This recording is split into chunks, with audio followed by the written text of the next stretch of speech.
Thank you, Right Honorable Speaker, for this opportunity. I rise on increased rate of school dropout rate in Ajuman district as a result of lack of government-aided primary schools in some of the parishes. Right Honorable Speaker and colleagues, my prayer is government should expedite the process of coding of Kozeza Primary School, Itoasi Primary School, Ozunya Primary School, and Tianyu Primary School. Right Honorable Speaker, we have been following this for the 4 sub-counties of Harinyapi, of Ofua, of Adropi, and Okusijane. But for the last 4 years, Right Honorable Speaker, no action has been taken. I pray that government comes to really implement this, because many people drop out because they cannot access schools in those parishes and the population is too high. Thank you so much. Honorable Minister, the policy on having a secondary school per sub-county, primary school and secondary schools, both. Indeed, it's our policy that we have a secondary school per sub-county and a primary school per parish. And we are making very good progress, Madam Speaker, on this policy. But the House can be updated at the next sitting by the Minister of Education and Sports on the progress we are making on this policy. Thank you. Next item. Item 3 on the order paper, statement by Minister on the alleged extortion in the National Identity Card registration and renewal process.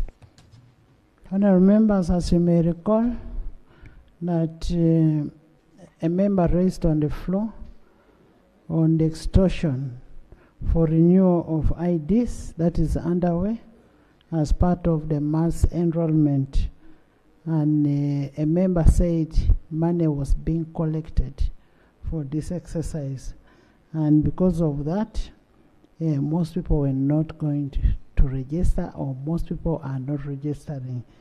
We have a report from the Minister of Internal Affairs, and pursuant to Rule 54.1, I will now invite the Minister of Internal Affairs to present a statement to this effect. And the issue was raised by a number of members, including Honorable Akol, Honorable Goreti Namuga. Yes, Honorable Minister. Right Honorable and Honorable members, this is a statement in response to allegations of extortion by NERA staff in the ongoing National Identity Card enrollment and renewal exercise. This statement has been uploaded last minute. Hopefully members have it, and I beg your permission to proceed with the response. Please do. Right Honorable Speaker and Honorable members, NERA began the mass enrollment and renewal exercise on 27th May 2025, and as of 4th August, we have received 8,254,778 applications for renewal, 834,020 applications for first-time registrations, and 33,160 applications for Get First ID for children who are now of age to receive their identity cards. This together is a total of 9,121,948 applications. Card production and issuance is also underway. That said, Right Honorable Speaker and members, NERA has noted with concern the increasing complaints on extortion, corruption, and bribery at service centers perpetuated by imposters, NERA registration assistants, and other cadre. The Vice has taken the following common forms: 1, selling forms; 2, paying to skip the queue; 3, extorting at different stages of the application process by different players. NIRA has taken the following steps to address this menace. 1, arresting and reprimanding the perpetrators and invoking disciplinary procedures, and below is a list of persons so far reprimanded. In Mubende district, serial number 1, we have Tulibamu, a temporary assistant, registration assistant. Action taken against him. He was arrested. He's out on bond and is terminated. Can I proceed and finish, and then you can answer your questions?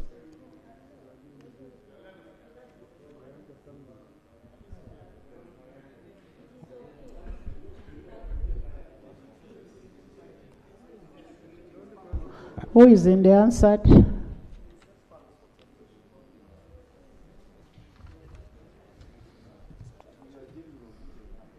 General, continue. Thank you, honorable members, for that observation. I was at the action taken, starting with Mubende district. Some staff of NIRA have been arrested, starting with one called Tulibamu, a temporary registration assistant, arrested, out on bond, and his services terminated. 2, Sempebwa, another temporary registration assistant, arrested, out on bond, and terminated. The third one, Naruiso, temporary registration assistant, arrested, out on bond, and terminated. Nuwaine, temporary registration assistant, arrested, out on bond, terminated. District Mitiana Lutaisire, temporary registration assistant, arrested, out on bond, and terminated. Wakiso Epalat, temporary registration assistant, suspended and later terminated. Mukono Wamala, temporary registration assistant, suspended then terminated. Headquarters here at Kololo, Kasasira, temporary registration assistant, arrested, escaped from detention and terminated. Busia Ojambo, information technology officer, arrested, taken to court, and out on bond and on interdiction. Aleptong Hateu, Out of bond, out of bail. Ma'am? Taken to court, out of bail. Out on bond. I will explain later, ma'am, why they are on bond, because the complainants don't come back to give evidence for prosecution to take place, but I'll explain later. No. What I am saying, if it is you're out of court, they give you a bail from court. Is it out of police bond? Bond, ma'am. Okay. Aleptong Hateu, office assistant, arrested. That one was taken to court and is on bail, not on bond, and is on interdiction. Chakua Nzi Chankwanzi Nabuguzi, information technology officer, arrested, taken to court, remanded, and also interdicted. Chotera, a number of them have been arrested, 4, bonded, investigations continue. This is Nantongo, Samula, Chiseka, Ayesga. One of them, Chiseka, is a businesswoman. She's not NIRA staff. And then Abim Mwanje, information technology officer, under disciplinary process. We are strengthening internal and external communication across all media platforms, emphasizing free registration and encouraging people to report corruption and advising all persons to desist from corruption. 3, providing forms being sold free of charge. On the how to get the form is included in the report, https://nira.go.ug. Some of these forms are the ones being sold, yet they are available free of charge online. 4, providing an online service that does not require one to have a physical form, also on https://preg.ncis.nira.go.ug/pre-registration, and that one is also available online. 5, sharing with the public a hotline for reporting corruption, and this is number 0776 501 071. And also sharing an email address to assist victims detail the issues they have faced during the exercise. To date, we have received 30 complaints via this email address. Number 7, distributing uniforms with identity tags across the country to ease identification of bona fide NERA staff. Some challenges have been encountered, and these include the following. Clients not willing to disclose the full details of extorting staff and accompanying evidence. This makes cases difficult to prosecute. For example, in Kasanda, the RDC was informed by the complainants about people extorting. He caused the arrest of 2 NERA staff and 2 non-staff. They were arrested, taken to Kasanda police station for 1 week, but no one reported to make a statement and lodge a formal complaint. They were released on bond, awaiting the complainants coming forward. 2, brokers and middlemen masquerading as NERA staff to extort from the public. 3, partners supporting the exercise over whom the authority has no control, including local council chairpersons and others soliciting for bribes under the pretext of being NERA staff. Oftentimes, these act as brokers. Number 4, the literacy levels of some of the clients who are unable to read and write and therefore seek services from middlemen. In conclusion, Right Honorable Speaker and members, this is to reiterate that the process of enrollment and or renewal of national IDs is free of charge. We call upon the public to be vigilant and to be bold to report whoever is trying to extort from them. Together, we can get the culprits. I beg to submit. Thank you so much, honorable members. You've heard there's a toll-free number that has been given to the public for them to be able to report these cases. And we also need to encourage our members, the population, that in case there's anybody who is extorting money, we should be able to report for them to be handled legally. And then maybe to the public outside there, registration is free of charge. Yes, Honorable Baka, Honorable Baka Blindi. Honorable Baka Blindi.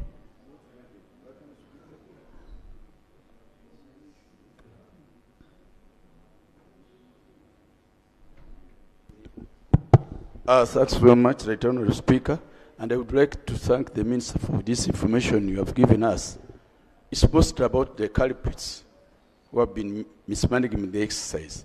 But our concern is the speed. Even the new one, the younger people whom we have taken there, we have taken more than 3 months, 4 months, no answer. Leave apart hours which we were for renewing, that one we don't know when we shall ever get our national ID. But about the new entrants, if we could comment about the speed so that we get hope. You can say for somebody who is being introduced who has gone to Kololo, it will take about, say, 2 months, and somebody will wait for 2 months. But now we don't know when. You just stay without knowing. I wish the minister could help us on that. Thank you. Honorable Minister, you will also tell us, for those who registered at the beginning, when do they receive their IDs? Yes, Honorable Okot. Thank you very much, Right Honourable Speaker. I would like to thank the Minister for the report. Right Honourable Speaker, I also want to bring to the Minister's attention that the drop or the slow pace of renewal of national IDs is not necessarily as a result of extortion. I will give an example in my area and our district as Omoro. Most people are not turning up for renewal of their national IDs because they have deposited their national IDs with money lenders. Because if you are to come for renewal, you need to come with your national ID, the expired one. So most people are not doing that because they have deposited their national IDs with money lenders. So I think the ministry needs to do something. The president was very categorically clear that no national ID, no money lender should accept national IDs as collateral. Actually, that is outside the scope of what we asked the minister to present. Because if you've deposited your ID with a money lender, what do you want a minister to do? Yeah, but Right Honorable Speaker, it's also important to note that that is also slowing the pace of renewal of national IDs. Yes, Nachmuli. Nachmuli, then we come to Atiang. Thank you, Madam Speaker, for the opportunity. And I also want to thank the Minister for giving us that report. Madam Speaker, coming from the islands, allow me to speak about the islands in regard to the national ID renewal. Most of our people have not accessed this because of, I think, the distance between the islands. And when it comes to extortion, Madam, excuse me. When it comes to extortion, this one in our islands comes in a way that people have to travel from one island to get to where these kids are. And they're asked to give in some money. They say, if we cannot access you, give us money such that we can get to where you are. So they say the office has not given them enough money to travel from their office to go to where the people are. From one island to the other island. And so, Minister, you need to make sure that these people reach to the local person down there. Thank you so much, Madam Speaker. Thank you. There's information from Lucy. Thank you, Madam Speaker. Let's first hear from Lucy, then you come. Yes, the issue of distance is a big problem, Madam Speaker. Over the weekend, I was in a place called Okidi in Atiak sub-county. I got a request from the community that I should help them hire a generator so that the officers from NIRA can go closer to the people and register, especially the older people. When I accepted, they said, no, it is not only for old people, even us, the distance is very, very, very big for us. So this is a very big challenge, not just for the islanders, but also for those of us who represent rural districts where there's no electricity and the distances are really, really big. So, Minister, you should really consider this because there's poor facilitation to these people. Thank you. Stella? Thank you, Honorable Speaker. I want to thank the Minister for the information and the guidance given to the public. Honorable Minister, initially, many people erred while entering their names for IDs. They add third names, which are not actually in coordination with their formal documents now. So there are many people who are making corrections of their IDs. And when they are making corrections, the district's offices, registration offices, NIRA offices, are not able to do that. These are people who are sent to Kampala, to the main office in Kampala to do the correction of their names. And yet you find many of these people are not able to afford even transport to come up to here. And for those ones who still afford, because of extortion, they are not given quick services. Mine is also related to the first person who actually talked about the timing. How long should one take to access an ID? Maybe after registration for application for an ID, or maybe after application for correction of names. I have a teacher who has toiled for over 1 year. He actually applied, he went through all the process and applied for correction of his names. From June last year up to date, he hasn't found his ID just because of ping-pong. And he comes, they tell him to wait, come next month, wait, come next month, up to date. Thank you. Unless we become specific with the timing when one should access an ID, then things will be well. Thank you. Thank you. Grania, Honorable Ibanda. Thank you very much, Right Honourable Speaker. I also want to join the other members to appreciate the Honourable Minister for the report. But Right Honourable Speaker, in his report, he said they are dealing with the NERA staff in as far as handling extortion is concerned. But Right Honourable Speaker, in Mubende district, a number of people, it is like a chain of people who are extorting money from the people who come for registration. I'm glad he mentioned some of the officials from Mubende that were arrested over the same, but we need to go beyond the NERA staff. Right Honourable Speaker, the other case is about hard to reach areas. For example, we have a sub-county called Butologo. Honourable Grania. Yes, right. You're talking about dealing beyond the NERA staff. That's why the minister is saying some people don't want to give information. You see, there was a business person arrested, there was a medic who was arrested.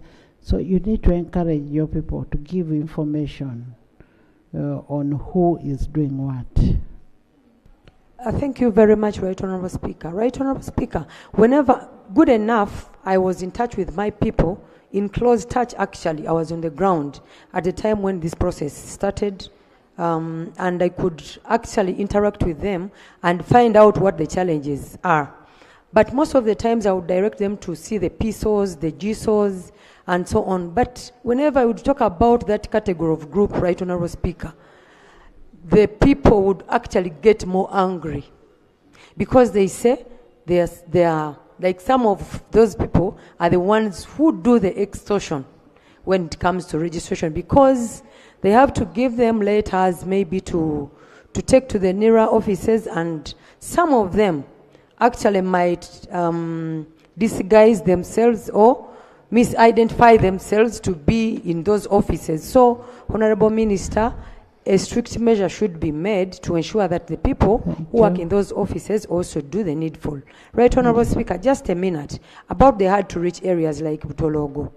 There are areas where people do not have access to electricity, and these people also have to be registered. We need to know from the Honourable Minister whether the budget we give to NERA to do that registration does not cater for the generators and the fuel, like Honourable Lucy has mentioned. Thank you very much. Thank you. Honourable Remlicha.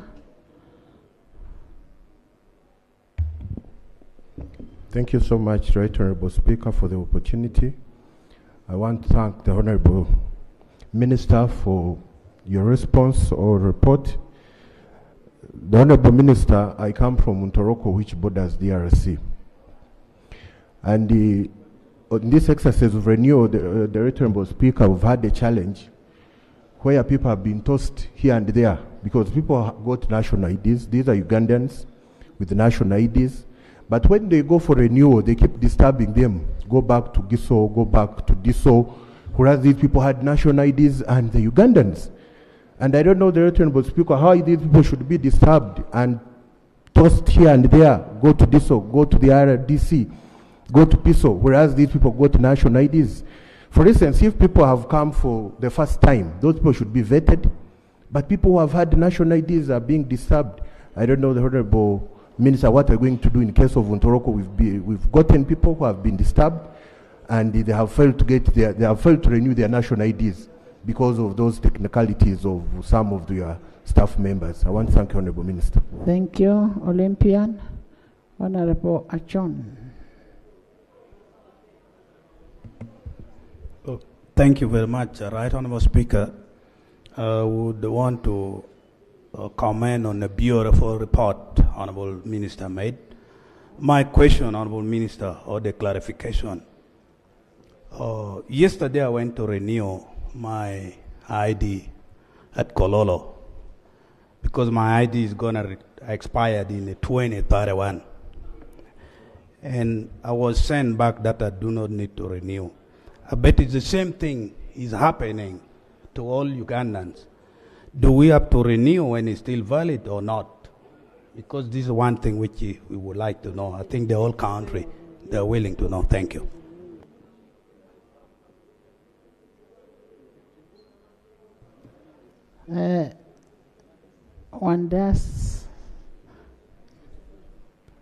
Thank you so much, Madam Speaker.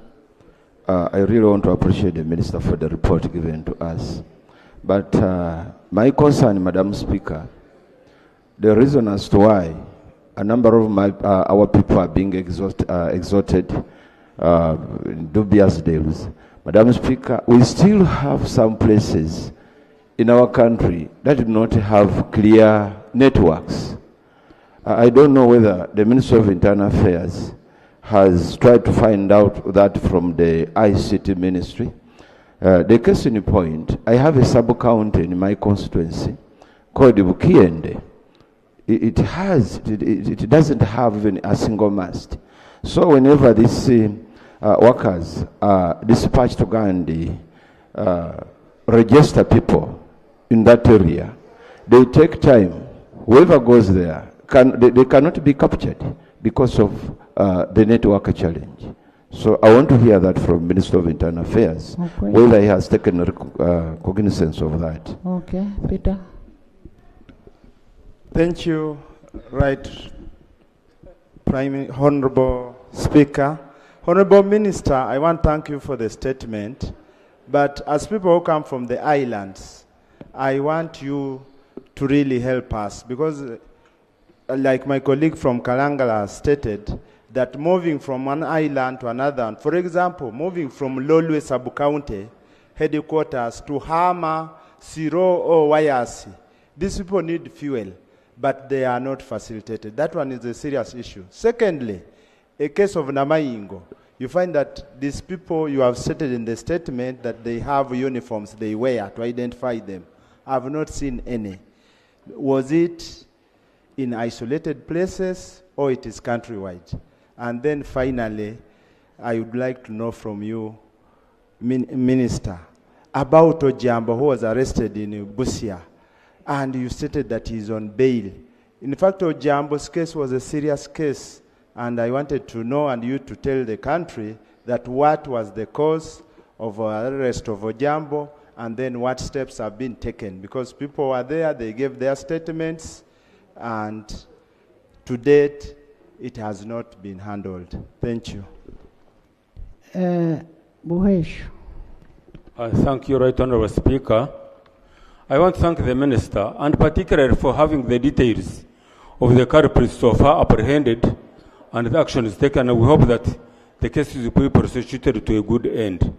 Right Honorable Speaker, I take particular concern about people failing to follow up their cases to give more evidence to the police. In my area, we have suffered many more cases, even murders, defilement, rape, where people fail to follow up because of the lukewarm trust they have in some police officers. Secondly, Right Honorable Speaker, another important aspect about the IDs is you find people there were errors done by nearer people in recording some people's age. Right Honorable Speaker, for example, I have got a cousin sister who is now 86 years. She has got a daughter who is 57, and the 57 girl or daughter has got an identity card. But my elder sister, who is 86, has got an identity card reading 35 years of age. And when you go to, I have taken many people to the district headquarters at the NERA offices, and they tell us they don't have that package or that app in their computers to rectify the error. So they tell us to wait for infinity. So what does the minister say about that one? Very aged people, and the problem, Right Honorable Speaker, we as MPs, being ATMs of some communities, people who have missed on the money for SAGE, they say, you pay us that money. Because we're qualified to be 80 years, we're not getting the money, so can you compensate us? Because those people have got 40 identity cards. What is the remedy for that? Thank you. Can we first have that answered, responded to? Honorable Minister. Honorable Minister, can we first have that responded to?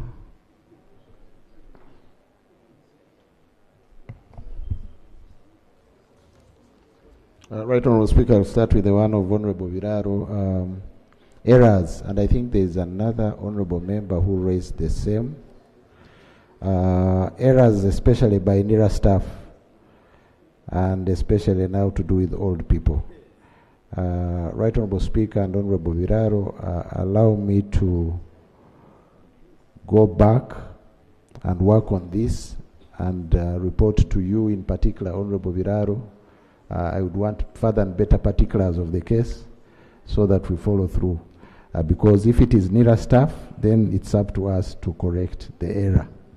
But if it's an error by the person, the client, who made the error while registering, that's why I think there is even a charge, because you made an error, and it's up to you to rectify it, but you need to go to the headquarters. Unfortunately, we don't do correction at the district centers in this exercise. And then the islands people, fuel, logistics are all provided. This parliament provided money for this exercise. So there's no excuse at all while islands or other hard-to-reach areas are not accessed. The Honorable from Busia talked about uniform. I said uniforms are not there now, but because we need to identify people, that's why we are going to issue uniforms to NERA staff with tags for ease of identification of those who extort from the public. Ojambo's case, he's on bail, but he's also interdicted. But we don't have the case fully dealt with. He was taken to court and released on bail. He was charged and released on bail. That's what I can say about Ojambo. Places without internet, distances, I think we need to make a clarification of the whole process this far, because you've raised a number of things.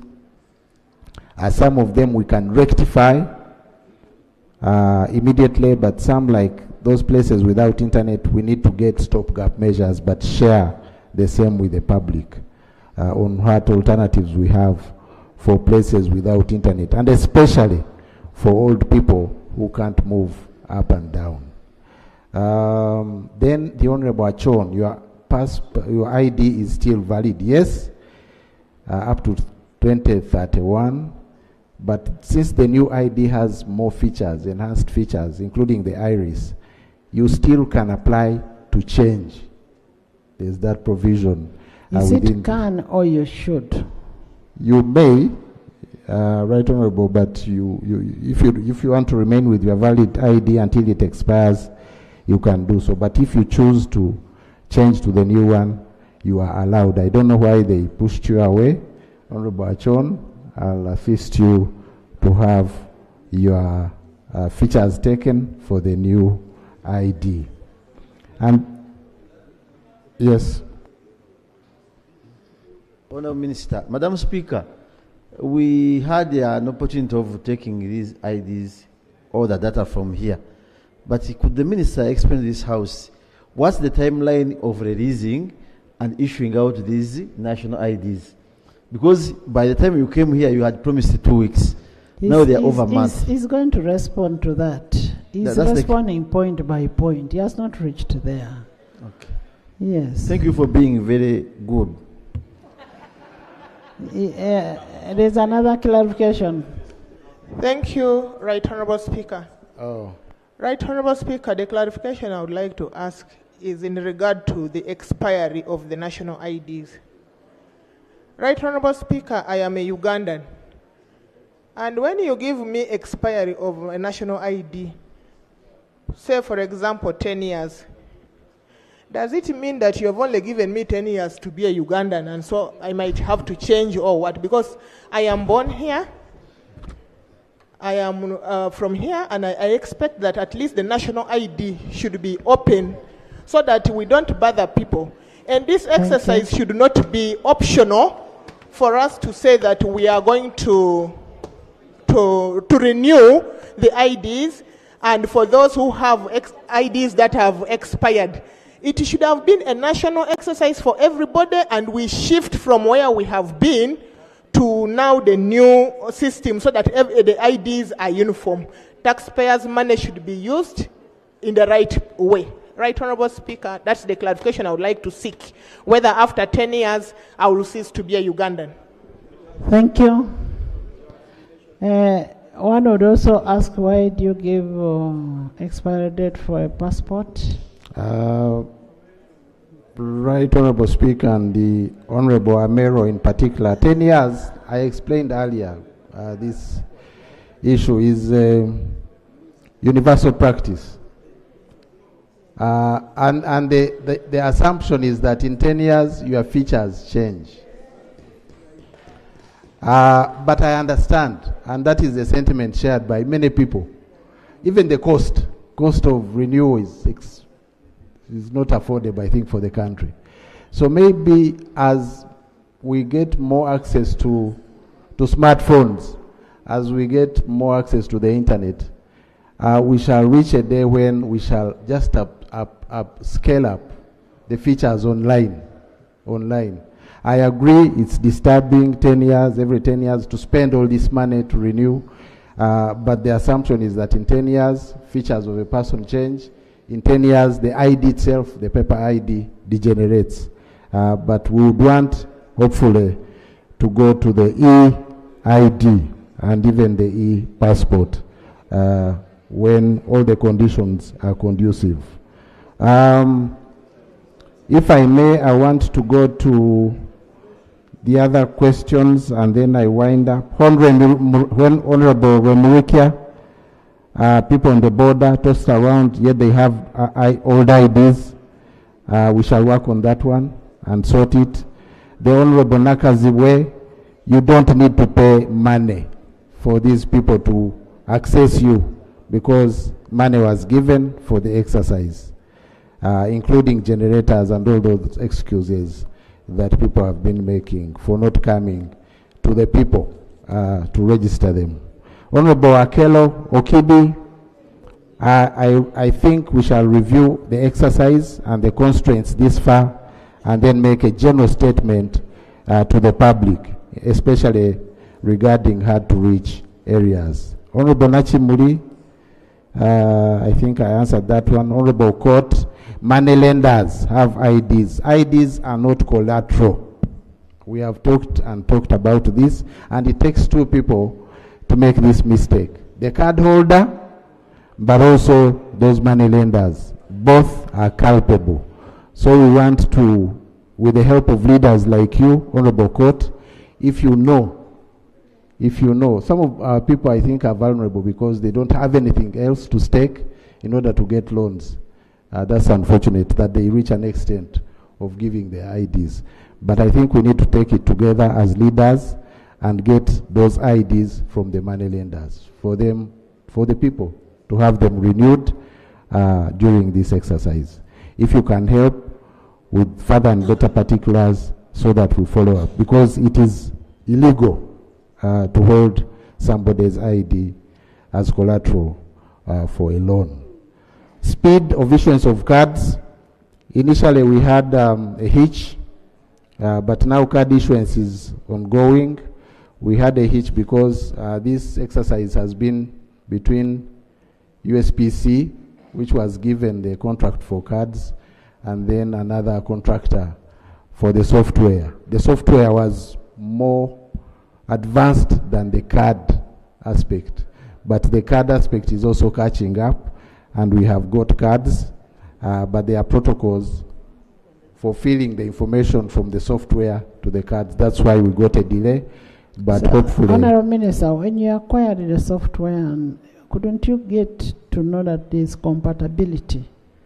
Compatibility is there, but the availability of the card, ma'am, was a little bit delayed. The money was paid, but we delayed to get the cards to be concurrent with the software. But we have corrected the anomaly, and card issuance will be faster. Hopefully, not beyond 2 months going forward. Thank you, Right Honorable Speaker and honorable members. Thank you. Honorable members, you've heard the issue of the cards. Yes, Kristen. Yes. Christine.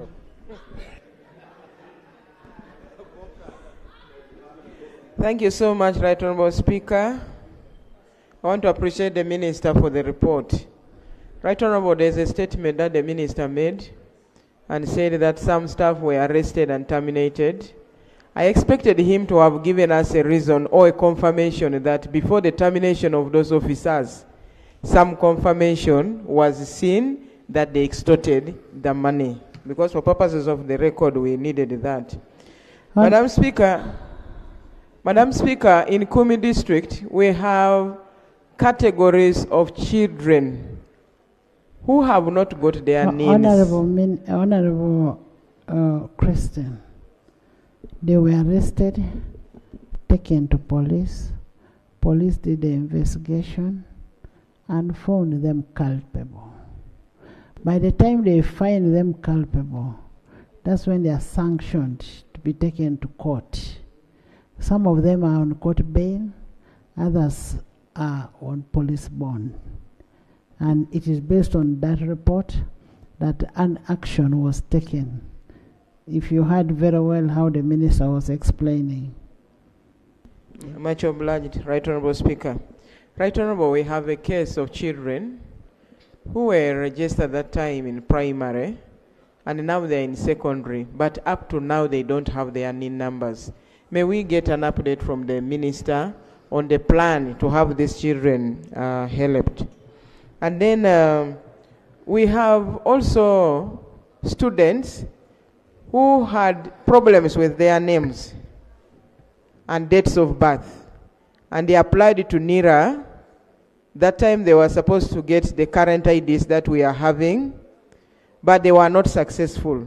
Could we have information from the minister on the way the ministry is trying to see how to help that category of the students and other people who had mistakes in their IDs that they have at the moment? Thank you.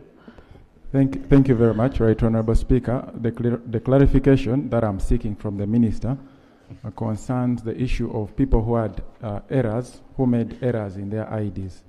The minister stated that there are cases where the errors were made by the staff, the NIRA staff, and there are errors that were made by the applicant.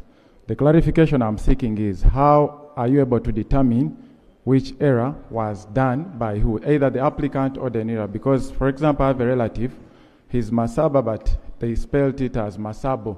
Instead of A, they put an O in the name, but he was made or forced to pay that money in order to change these names. So I want to know how they're able to determine, because as far as I know, everyone who is trying to change any detail on their national ID is being forced or is being made to pay this money, which is quite huge. Thank you. Honourable Minister. I'll start with the last one. There are some unscrupulous people who change their dates of birth, especially civil servants, just because they don't want to retire. That's one deliberate mistake we note in the exercise of registration. And then there are people who, today they write their parents are A, then tomorrow they say they are B. Really, that one cannot be NIRA staff. So those are examples of the mistakes of the applicants. But for the names, that one I think it's most likely by NIRA staff, honourable member. So we shall correct that one. And then, yes, Honourable Wakabulin, just a minute, I wanted to, okay, Honourable. Minister, you become a speaker. Can you finish what you're supposed to? Honourable Thanks very much, Wakabulin. Honourable Speaker. First wait. Let him first respond to what was asked, then you come in. Honourable. You just sit near here. Honourable Christine talked about, but the Right Honourable Speaker clarified that one. On those, you wanted confirmation of termination. I can produce it.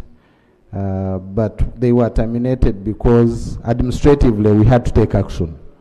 Once a complaint is raised, even without concrete evidence, I think it's best that somebody stands aside, even as investigations go on. Registration of children in primary schools, their names were issued, but most cards are not collected. We have a heap of cards, and I think we shall update the public on this subject, and also the subject of helping students who made errors.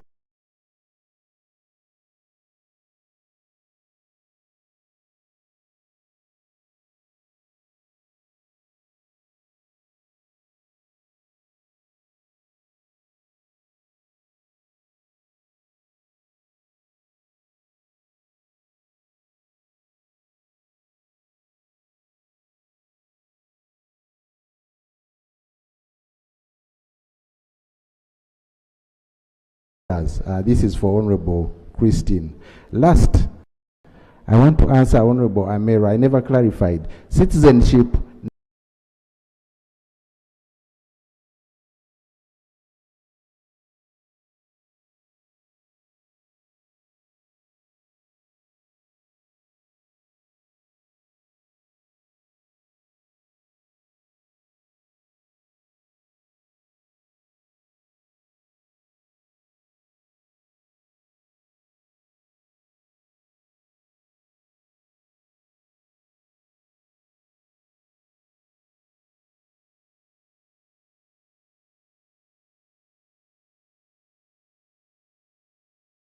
even with the tenure for the ID, the citizenship of a person doesn't expire. I want to thank you, right honorable members. Honorable Kapulindi has some clarification. Honorable Serung also, ma'am, with your permission, wanted to ask. Yeah, thanks very much, right honorable Speaker and honorable Minister. Arising out of his question that how do you tell that the error was made by the staff or the applicant? I escorted one friend to Nila, claiming that they had made a mistake so that he could not pay the 200. They went into their data and proved that it was him who had made a mistake. So they have those features that they capture. Thank you. Honorable Minister, the question is, how did you determine whether the error was made by the NIRA staff or by the person who filled the forms? Because if it was made by the NIRA staff, why are you making them to pay the money? Right honorable Speaker, it depends on the nature of the error.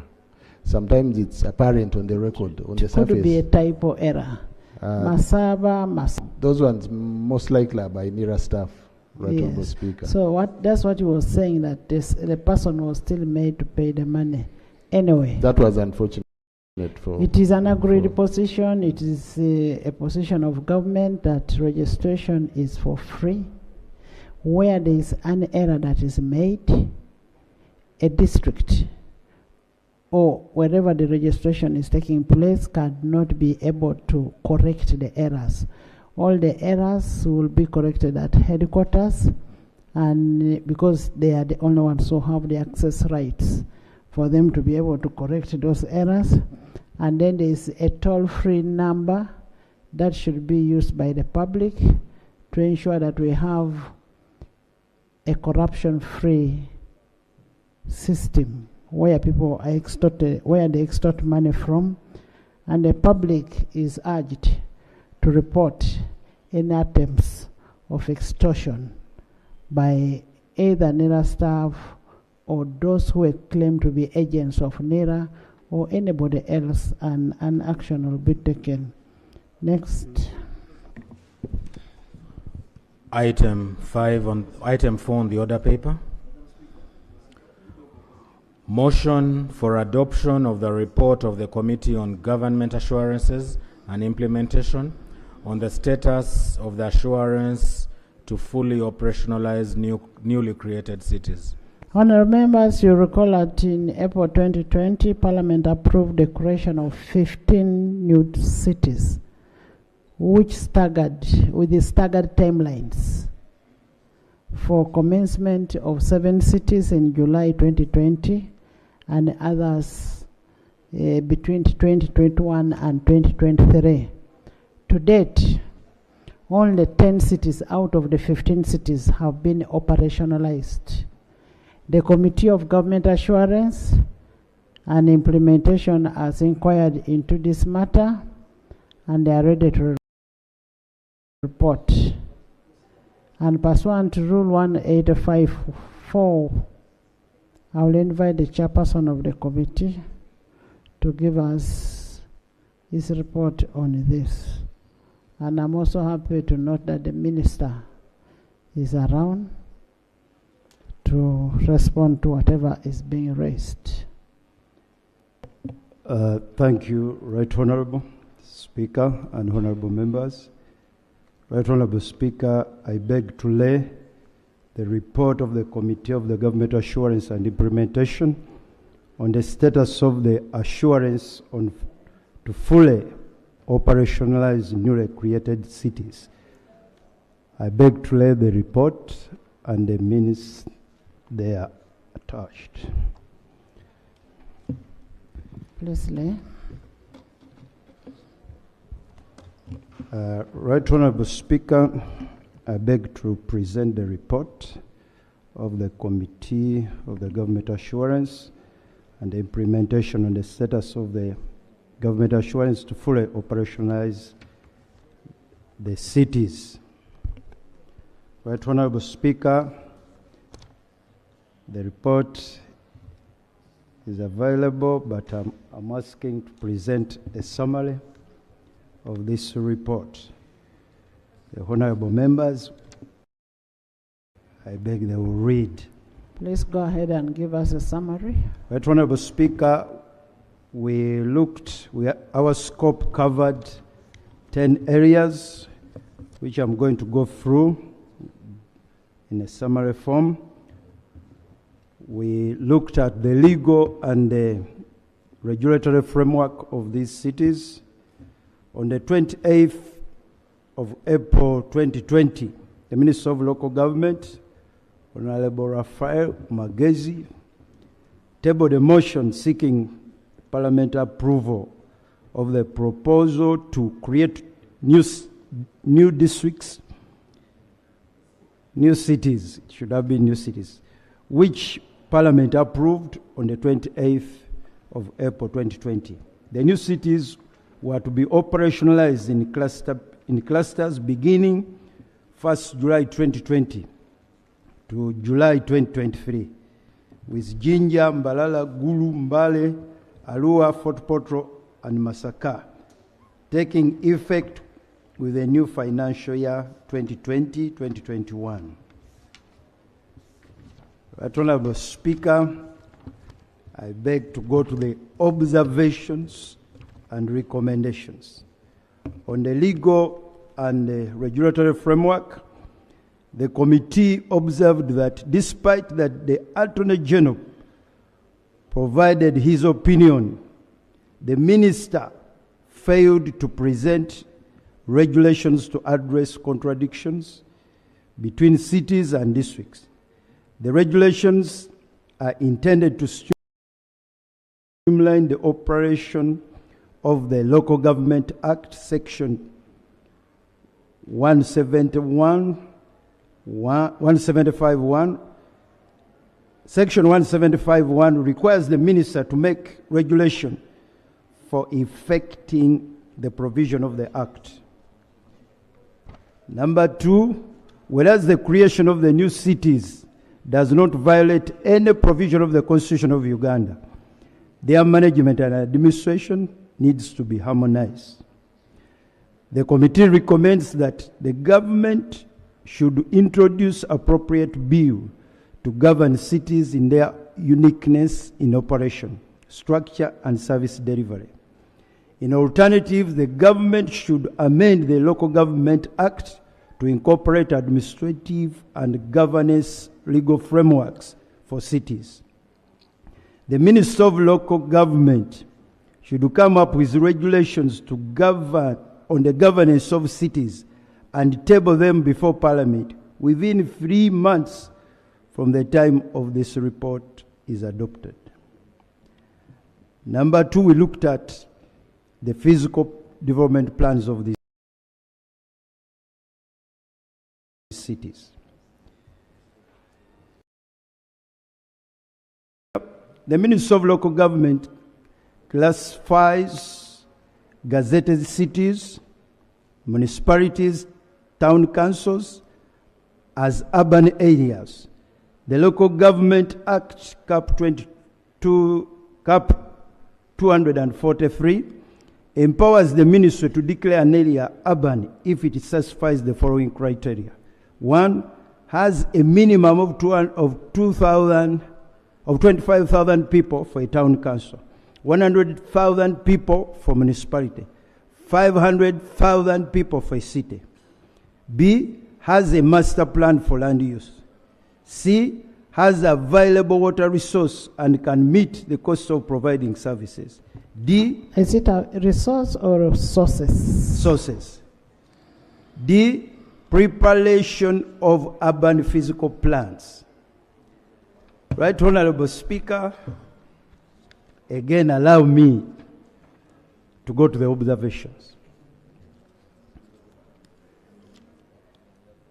The committee observed that whereas the cities have approved physical plans, developments are not guided by those plans.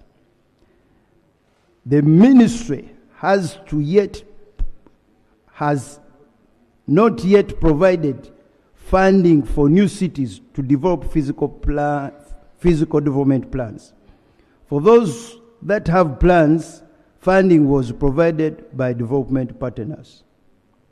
The majority of the residents in these new cities live in unplanned areas and as a result experience development problems that put more strain on the already existing infrastructure. According to the Building Control Act Section 28(3), the chairperson for the Planning and Development Committee of the District Council shall be the chairperson of the District Building Committee.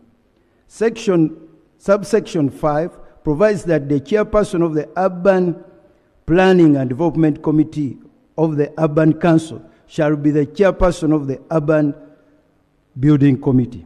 Contrary to the above, the committee established that in most of the cities, building plans were considered and approved by city building committees chaired by the Secretary of Works.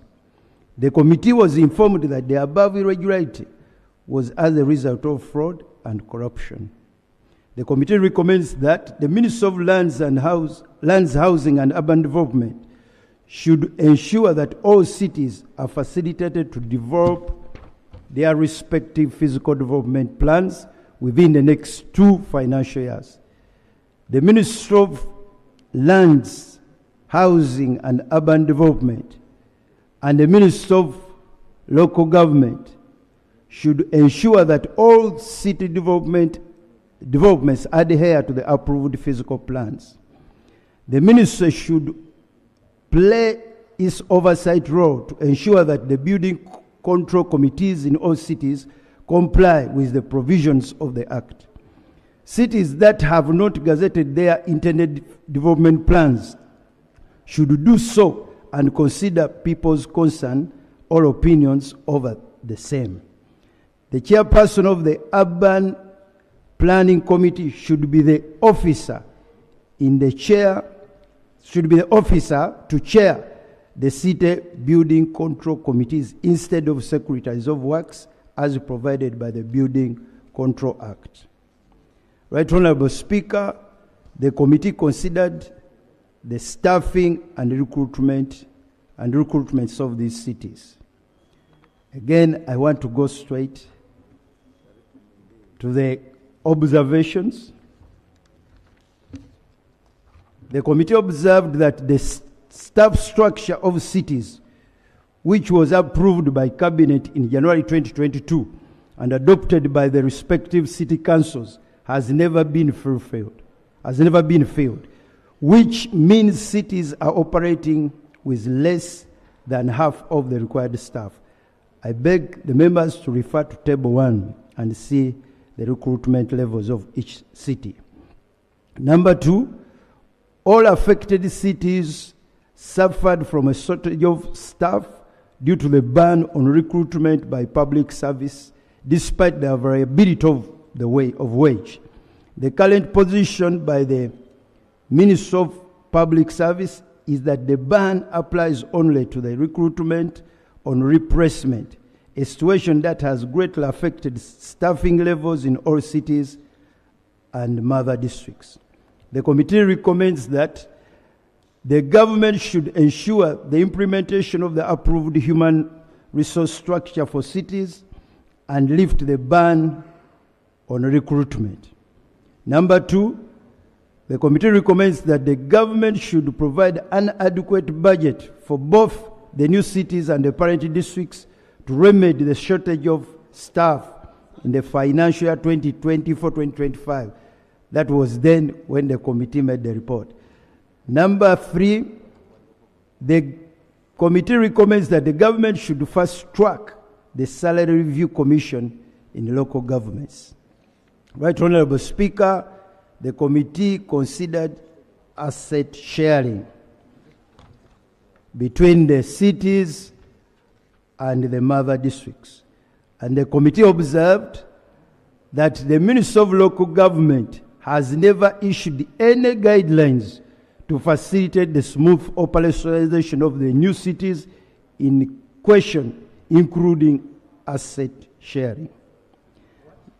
Number 2, the committee observed that the absence of guidelines has led to hostilities between the new cities and the parent districts. In some instances, local officials in the parent districts have taken advantage of the vacuum to sell off existing public assets, especially land. The committee recommends that the Minister of Local Government should lay before Parliament guidelines for asset sharing between the new cities and parent districts within 30 days.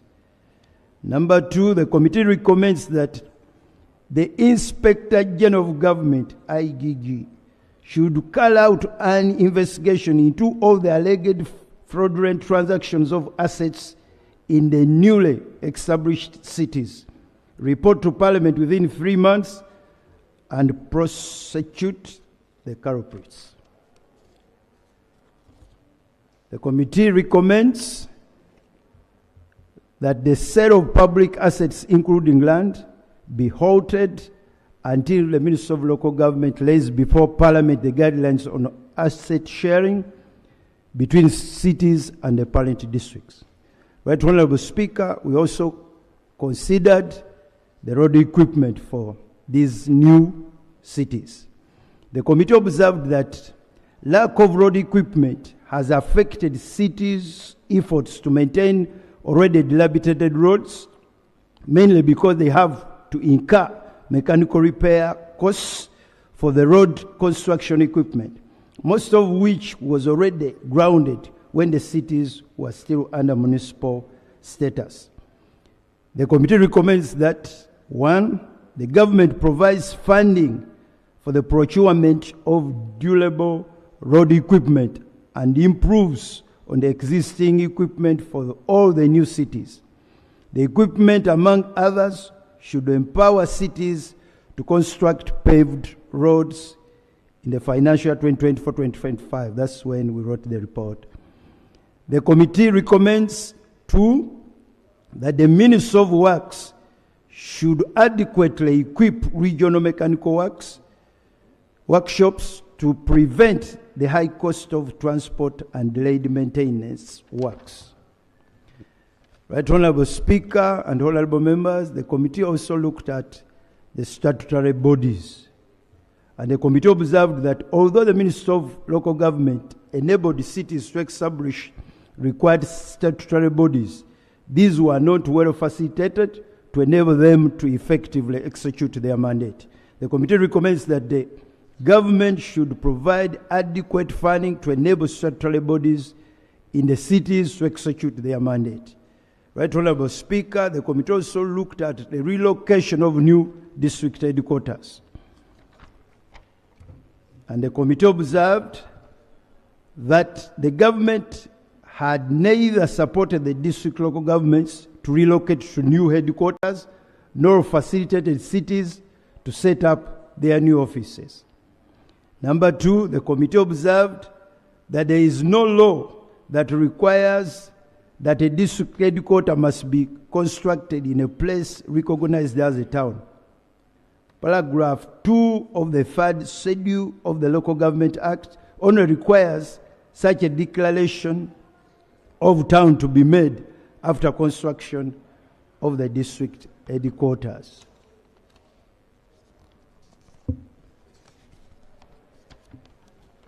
The committee observed that in some cities visited, the mother districts were constructing premises at the sub-county headquarters implying that the town council offices needed relocation as land that housed them had been taken over. The committee recommended that the government should implement its early commitment of equal startup funding for all the mother districts. That was by then. Number two, the committee recommends that the Minister of Local Government should gazette the new town council locations that already house the new district headquarters within 45 days from the date of the adoption of this report by Parliament. Right Honorable, I know that this recommendation may have been overtaken.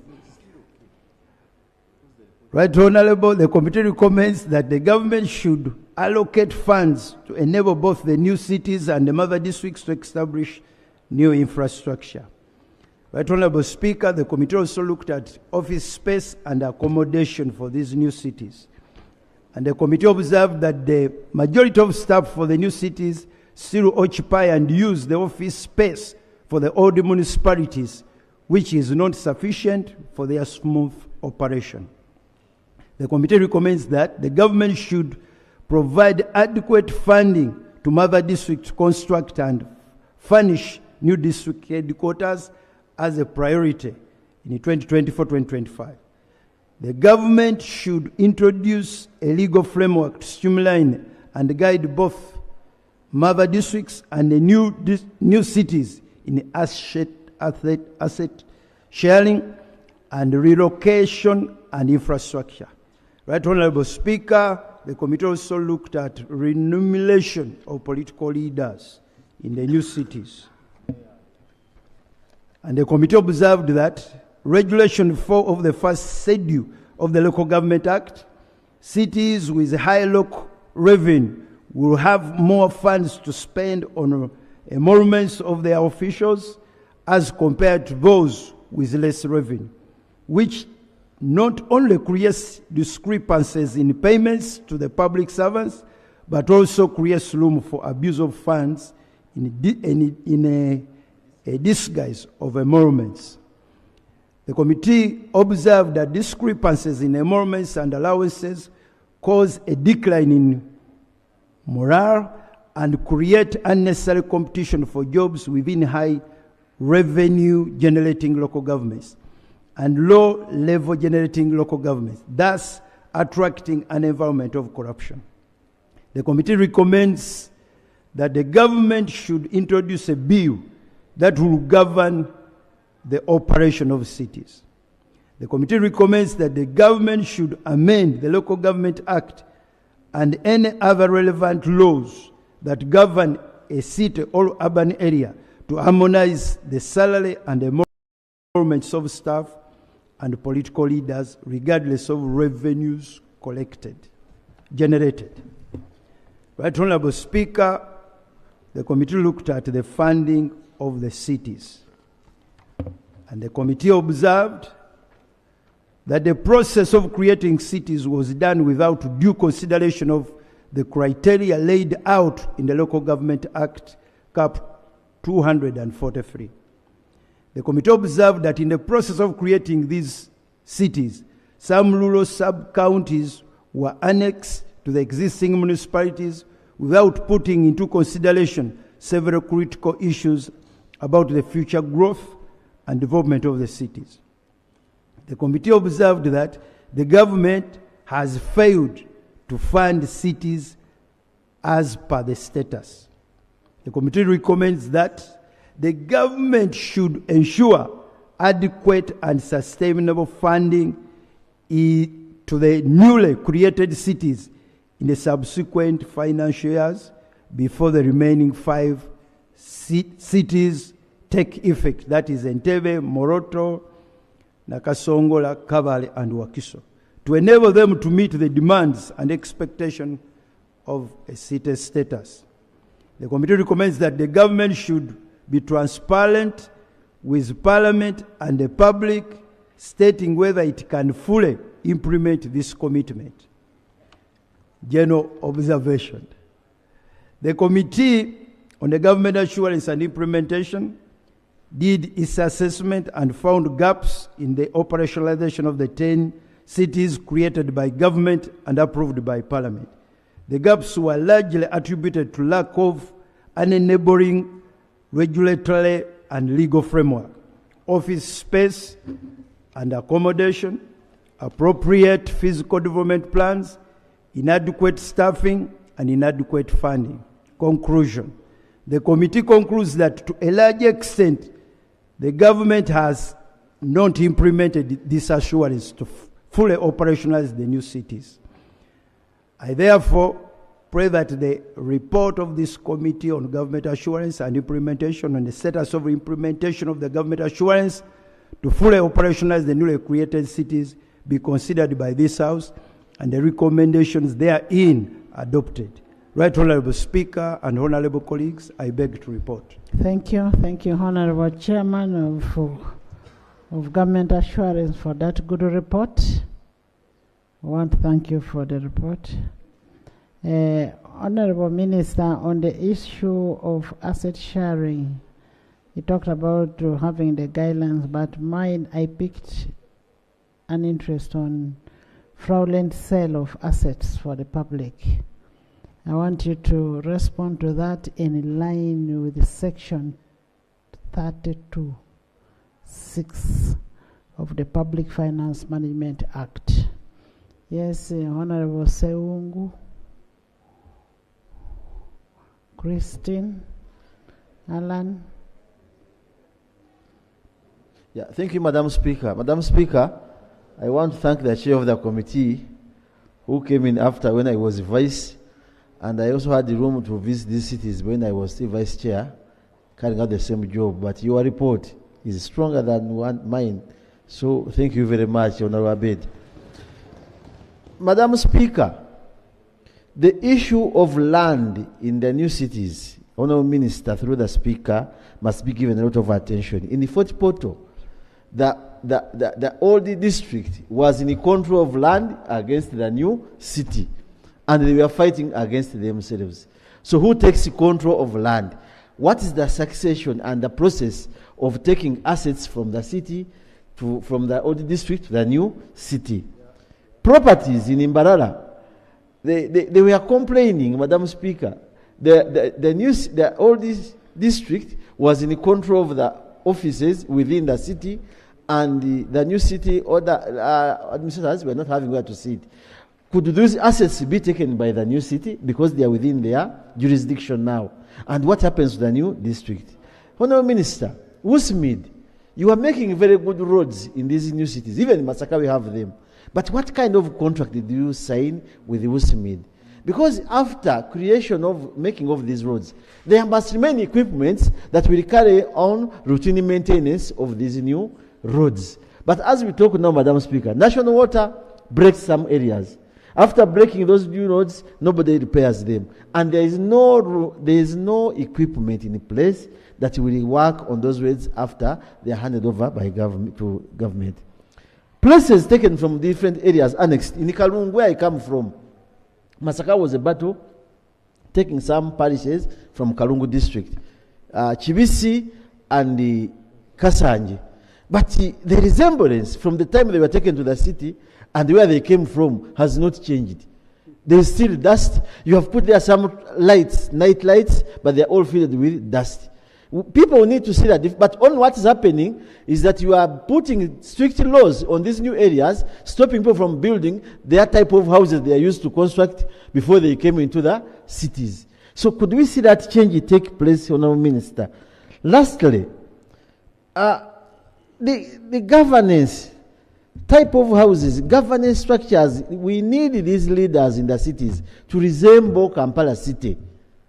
When you talk about the Lord Mayor of Kampala, he has a vehicle with the name Lord Mayor. Then in Masaka, in Mbale, in the other areas, the chairman, the mayor is still like LC5 chairman of where he came from, with an old double cabin.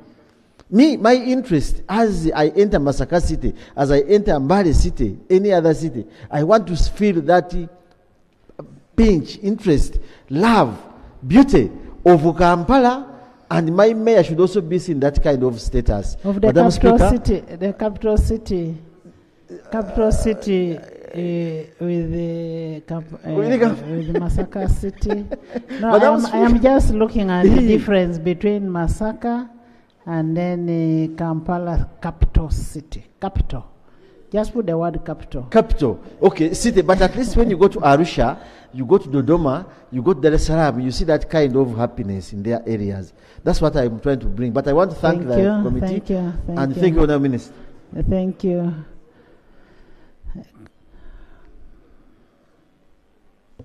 Thank you, Right Honourable Speaker, and thank you, Chair, for the report.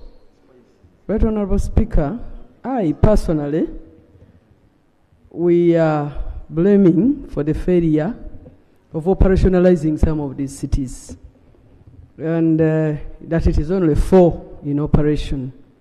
But we need also, Right Honourable Speaker, to ask ourselves, is it a necessary expense now to have these cities operational, or we want to fulfill our political obligations of having more members of parliament? You said how many are operational? There are 5. No, there are 10. You have Arua, you have Gulu, Soroti, Mbale, Jinja, Masaka, Mbarara, Fort Poto, and Hoima. Those are operational out of the 15, and Lira, out of the 15. Out of the 15. Now 5 are the ones which are not operational. Yes, thank you, Right Honourable Speaker, for the observation. So we are wondering if that expense is really attractive to us now to really operationalize everything. But when we go for the physical development plans, Right Honourable Speaker, there are many of our people who have been residents of those areas for a long time. And it is just upon some people to shift the way they do their things, especially on the issue of land use. Right Honourable Speaker, our residents keep telling us, this is not only to the cities, but also the town councils and municipalities, that we do not take them through what they need to do, how they need to change their lifestyles. They have been here with graves, with their grandfathers years and years back, but the way they should behave in cities is really a challenge. And that other part of, orienting the population to fit in the city, it needs some special department in this process. Right Honourable Speaker, the issue of waste management in cities. Very many cities, we are looking at the structural plans and looking at operationalization of the governance, but land for the green zones in the cities, land for abattoirs, land for waste management, as if that one belongs to the MPs to help their people look out for where to, drag their garbage. Right Honourable Speaker, we would like more You said the elaboration. MPs are the ones giving people where to take the garbage. They are intervening a lot. People keep requesting them, the abattoirs, the garbage collectors and the leaders. Don't these governments have that land? The issues with the land, as if that one I'm is saying, don't they have the land? It's just a matter of allocation. Yeah, some don't, and many don't have, Right Honourable Speaker. We'll hear, and the negotiation, we'll hear from the minister. And the negotiations are not thorough. I don't want MPs to be seen to be the ones doing government work. It's not correct. Yes. Right Honourable Speaker, the negotiations are always not thorough. The land owners keep on complaining as if the compensations are mean, and then land titles. For compensations to be done, the government valuer does the valuation. Yes. The compensation is not just done after seeing that this is your land, I think I should give you 5 shillings. No, there should be a valuation from a government valuer. Yeah. Right Honourable Speaker, thank you so much. And we thank the committee for the report. Thank you. Those are some of the observations. Alan, Tony. Thank you, Madam Speaker. Edakas. I thank the committee for that elaborative report about our cities. Madam Speaker, I think going forward, we should think about making a law separately to govern and oversee the operationalization. Which law is that? Of Tell this me city, the law. like it is with the Kampala Capital City Authority. Because as a former councillor at KCCA, this helped us so much and is still helping others there to manage the city better. Because the Ministry of Local Government seems to be overwhelmed by the too much work in supervising all the local governments in this country. Because these are cities, we need to see a change. We need to see something looking better, like how Honorable Wung said, that when we go to other cities in other countries, not necessarily the capital cities, but when you go to Cape Town, when you go to Mombasa, you see at least some change in management, rather than when you go to Masaka, it still looks as if it was like LOC as a district. So What this is the LOC? Local council or local government in Masaka. Why are you trying to demean Masaka like it is a... Masaka is a city. In the name. No. MP of Masaka. And he's Yes, the one who made the report. Let me first have Honorable Right Honorable Speaker, for the record and others who are going to read these proceedings after us, when this matter of the cities came, it was unanimous. This parliament was unanimous and Honorable Sewanyana was there. in the 10th parliament. I can forgive the MP from Chivoga because she was not there yet, but I cannot give Honorable Sewungu and Honorable Sewanyana. For us to start debating about cities, we are not appreciating the urbanization policy of government. And now, for you to say every city must be like Kampala or Mombasa, you are not recognizing the growth trend for any urban center. Kampala in 1923 was not the Kampala you see now. Are you in order, Sewungu? Madam Speaker, I was still driving my point home. Honorable members, I like when we ask question that is this really necessary? Is it necessary to have these cities? I remember in the 10th parliament, government had not brought all these cities. It was a give and take. It was a negotiation in the House. People said, if you want us to allow your cities, also give us in this area. It was a fault of Parliament. It was not government. It was Parliament that added the cities. I am telling you, I was there for you knew. Madam Yes, Speaker, Tony. I was driving my point home. Right, Honorable, the Honorable Member Sewanyana, I want to invite him to Masaka City. Yes. Masaka, ever since was awarded the city status, has grown as the growth center for the entire region. Thank you. You need to come to Masaka and see the road network. You need to come to Masaka and see the businesses in Masaka. This parliament gave us money for a new stadium and we are constructing. I want to invite the honorable member. It is not true that Masaka has not changed. Masaka has changed greatly. It is growing. I invite you. I will pay even for your accommodation, honorable, so that you enjoy the last time Honorable Sewanyana was in Masaka, he was in so he didn't see how beautiful the city is. He didn't see the beauty of the city. Yes, Tony? Thank you, Right Honorable Speaker and honorable members. Right Honorable Speaker, first of all, I want to thank the committee for the report, and I want to support the recommendations. But most importantly, Right Honorable Speaker, urbanization is very significant in development of a community and any area. And we want to support government and this parliament. In last parliament I was there, we supported the creation of these cities. And when you look at most of these towns now, which are being supported because they have become cities, they have become municipalities, under youth meets, for example, you find it changes the structures and the life of people. The economic activities gets more high. Social services in terms of education and health and innovations and business gets much better than before. I want to give you an example of a town, Right Honorable Speaker, where you know very well Apache Town. When you get to Apache Town today, after the support under youth meet, the whole town has changed, is beautiful, and the business has increased. When you get to Masindi, when you get to Gulu, now the main issue here is that this will require a lot of support from government and parliament in terms of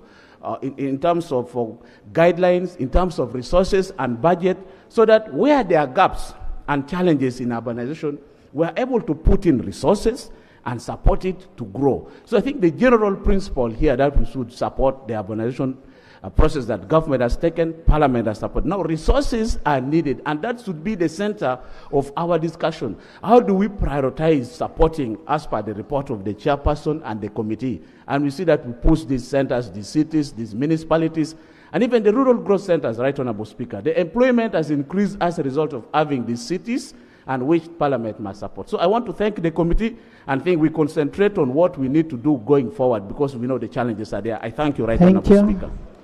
Thank you, Adakas. Thank you, Right Honorable Speaker. Thank you for the opportunity. Let me also add my voice to thank the chairman for the report, and maybe just a comment on two, three things. One is really the issue of access to water.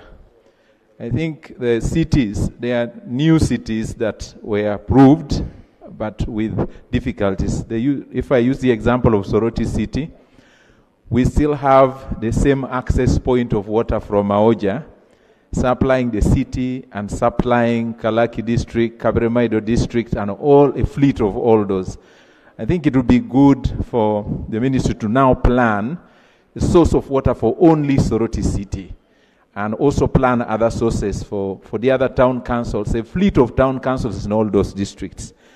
In Kabremaido Town Council, we face water challenges, and it's because we are dependent on Soroti City to extend the water to Kabremaido. I think it would be important for the ministry to pay attention to that. The other is really the emoluments of local councils, which I would tell you, it's the same issue probably in the cities as it is in the rural areas. Most of the LC1s, their work has increased beyond what it used to be because of the growth in our economy. Today in the city, most LC1s would get paid percentile out of sales of land and things like that. They continue to look for ways to be rewarded. I think the chairman and the committee were right to point out that local councils, whether they are councillors or chairpersons LC1s, they need better, government needs to plan better for them as their level of involvement has increased. And finally, generally the role of what we call a parish or a ward has also increased. Ever since the coming of PDM, we now see large populations around wards and around parishes. And those numbers of population require better planning. As I speak, whereas our policy seems to say health care goes to the sub-county in terms of health center 3. There's a lot that is happening in the parish actually, and the removal of the health center 2, taking it to health center 3 is leaving a gap that is not being filled by policy. And I think that kind of policy needs to be rethought. Even in the rural areas, some parishes are too large even to just provide for the resources. I thank you. Ross. Thank you so much, Right Honorable Speaker.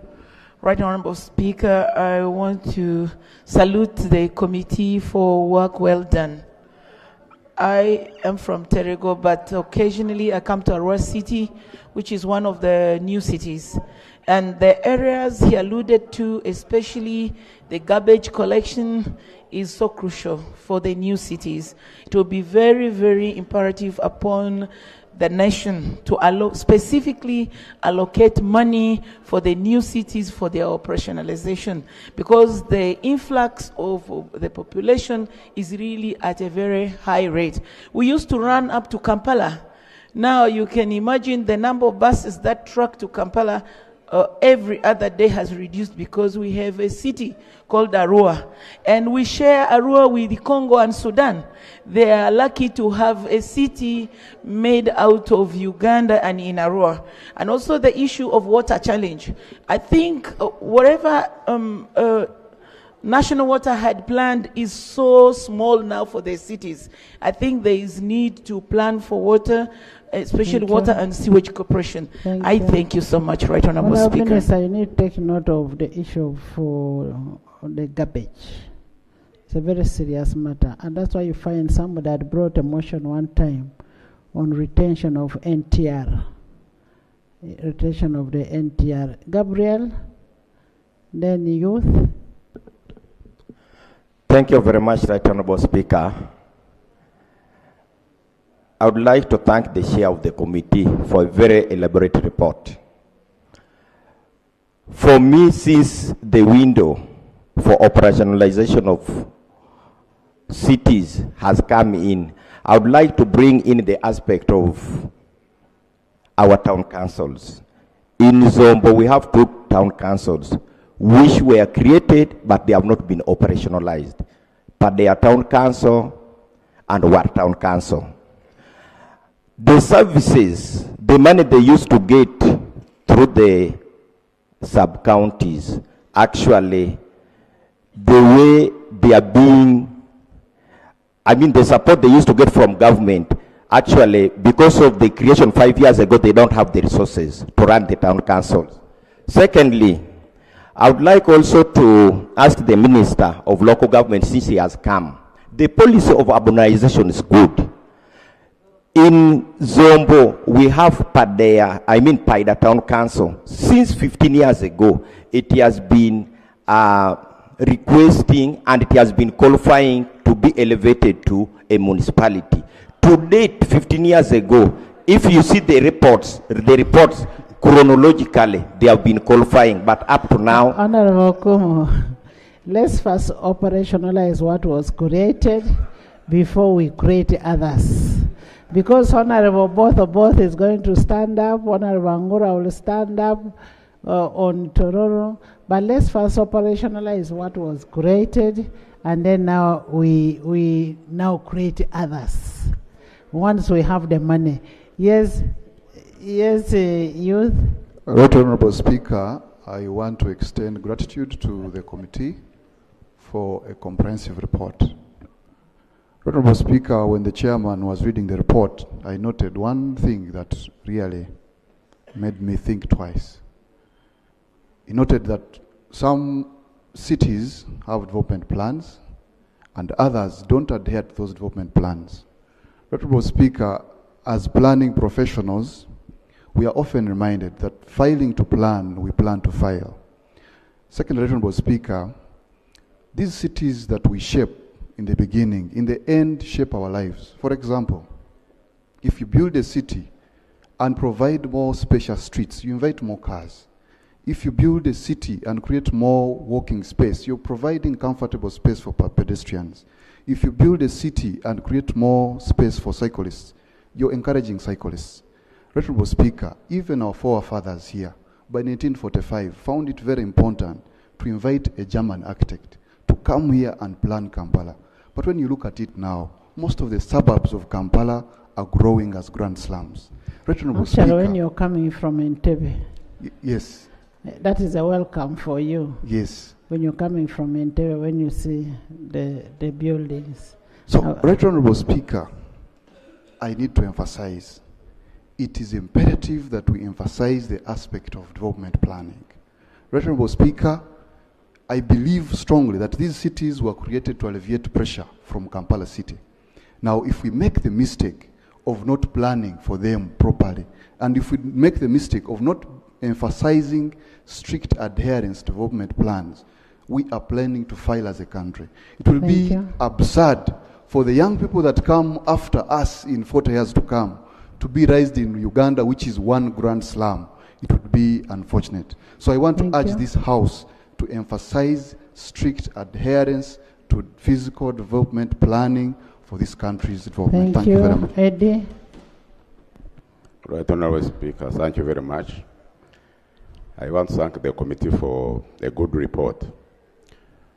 Honorable members, here we have a Ministry of Local Government, but is not in charge of the urban policy. The urban policy is housed in the Ministry of Lands.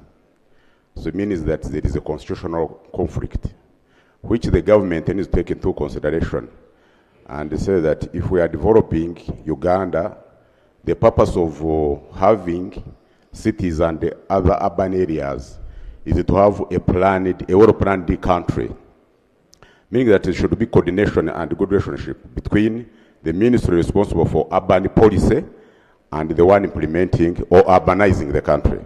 That's very important, Right Honourable Speaker. Another issue that is very important is that when the Minister of Local Government was creating the cities and the urban centers, like municipalities and town councils, the Minister of Finance issued a certificate of financial implications, meaning that what was presented by the Minister of Government and the government had a corresponding financial implication. So what happened when you came to Parliament and said that you had money to operationalize town councils, cities, and other urban centers? So is it that those financial certificates for financial implications, if they are audited, were they false or they were correct? Secondly, we are talking about resources allocations for implementing and operationalization of the cities. Honorable, both. I want you to take note of what is raising. So, both is that when they brought a certificate of financial implications, yes. That was meant to and create. The honorable members and Right Honorable Speaker, Oboso as the senior minister should be sitting here, because we don't see the Minister of Finance, we don't see the Minister of, we don't see even the Prime Minister. The Attorney General is also sitting So, I would think that at least the other day, the minister in charge of works was actually lamenting. Right Honorable Speaker, you remember how the General Katumba Wamaza was lamenting and suspending. I thought you were in defense. Honorable Katumba Wamala, the Minister of Works, you speak about your did issue. come here Don't talk about and suspended national roads because of finance.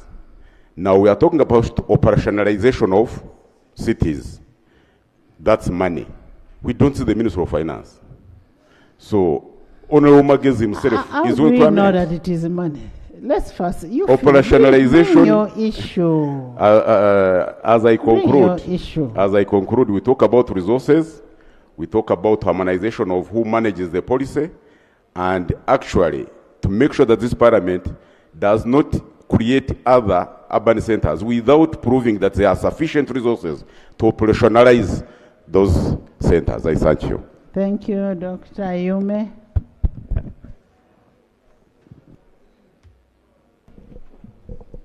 Thank you, Right Honourable Speaker, and thank you to the Chairman for presenting a good report. Right Honourable Speaker, I would like to draw your attention to the issue of the regional maintenance workshop for road equipment. In West Nile, like the Chairman had alluded to on the issue of equipment maintenance, our regional equipment workshop is 300 kilometers away. That is in Gulu. So the turnaround time of the caterpillars, the bulldozers, the tractors is long, as long as 6 months. So we have to wait for up to 6 months for the technical team to come all the way from Gulu to repair our equipment. Finally, Right Honourable Speaker, I didn't hear the issue of sewage. Most cities have now resorted to septic tanks and soak pits. But I think the colonial government, what they left here in terms of the grid, the sewage grid has not been improved over the last 5 years, over the last 50 years. If you look at what they left in Kololo, Naguru, Bugolobi, and Nakasero is still the same sewage grid. True. I hope that in the new cities, National Water can also improve the sewage network as opposed to septic tanks and soak pits. Thank you. Thank you, Akik. Then Angura. Thanks so much, Right Honorable Speaker. And I thank the committee for the good report. For your information, I also studied urban planning. So whatever has been said here is also important and dear to me. My question is, what is the relationship between the mayors, the town clerks, and the MPs in charge of these municipalities and cities? Technical people and politicians, there's always a disjointed effort. And I don't know how many MPs who are here, who are coming from the municipalities and the cities, are listening to all this, and how many times they go and meet in the councils and find out what is happening in their cities. Colleagues, there is also a Honorable Florence, it is not only in cities or municipalities. All members of parliament are ex-officials of Yeah, but for this case, we have MPs, specifically for municipalities and cities. For me as an woman MP, yes, I go there, I can go to the district council, I can also go to the municipal council. So I think there is need for these three arms of government, the mayors, the town clerks, and the MPs in charge of these municipalities, because that's why we created them. They are not three arms of government. The three arms of government is executive, legislature, and judiciary. Madam Speaker, I do understand that by these three sectors, whatever we can call them, it is important that they link together, because if they don't work together, so you may find that the mayors are doing their own things. We give them 1 billion. We give the municipality 1 billion. And what they do with that 1 billion, we may not even do, because it's easier for the MP in charge of a municipality to follow the nitty-gritty of that municipality. And therefore, and then the urban planning and management is under the means of housing, and then there's also local government. What is the linkage between there? So we need to have some sort of multi-ministerial planning together to come up with a way of physical planning. I don't know how the Minister of Local Government and the Minister of Housing and Urban Development work together, because we used to have, when I was an urban officer, because I was a district urban officer in Luweero, we used to have master plans for all these urban centers. And I don't know whether we still have those urban centers. They are even, because the planning takes place after the development. And that's why we have slums. We don't plan earlier.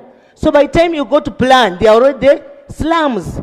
And breaking some of these structures becomes difficult. You may have to compensate them. So if we are shifting, we are having peri-urban areas. These peri-urban areas should be well planned than the CB. Honorable Ngora. Jessica. Thank you very much, Madam Speaker. Madam Speaker, I also want to thank the chairperson and his committee members for a good report.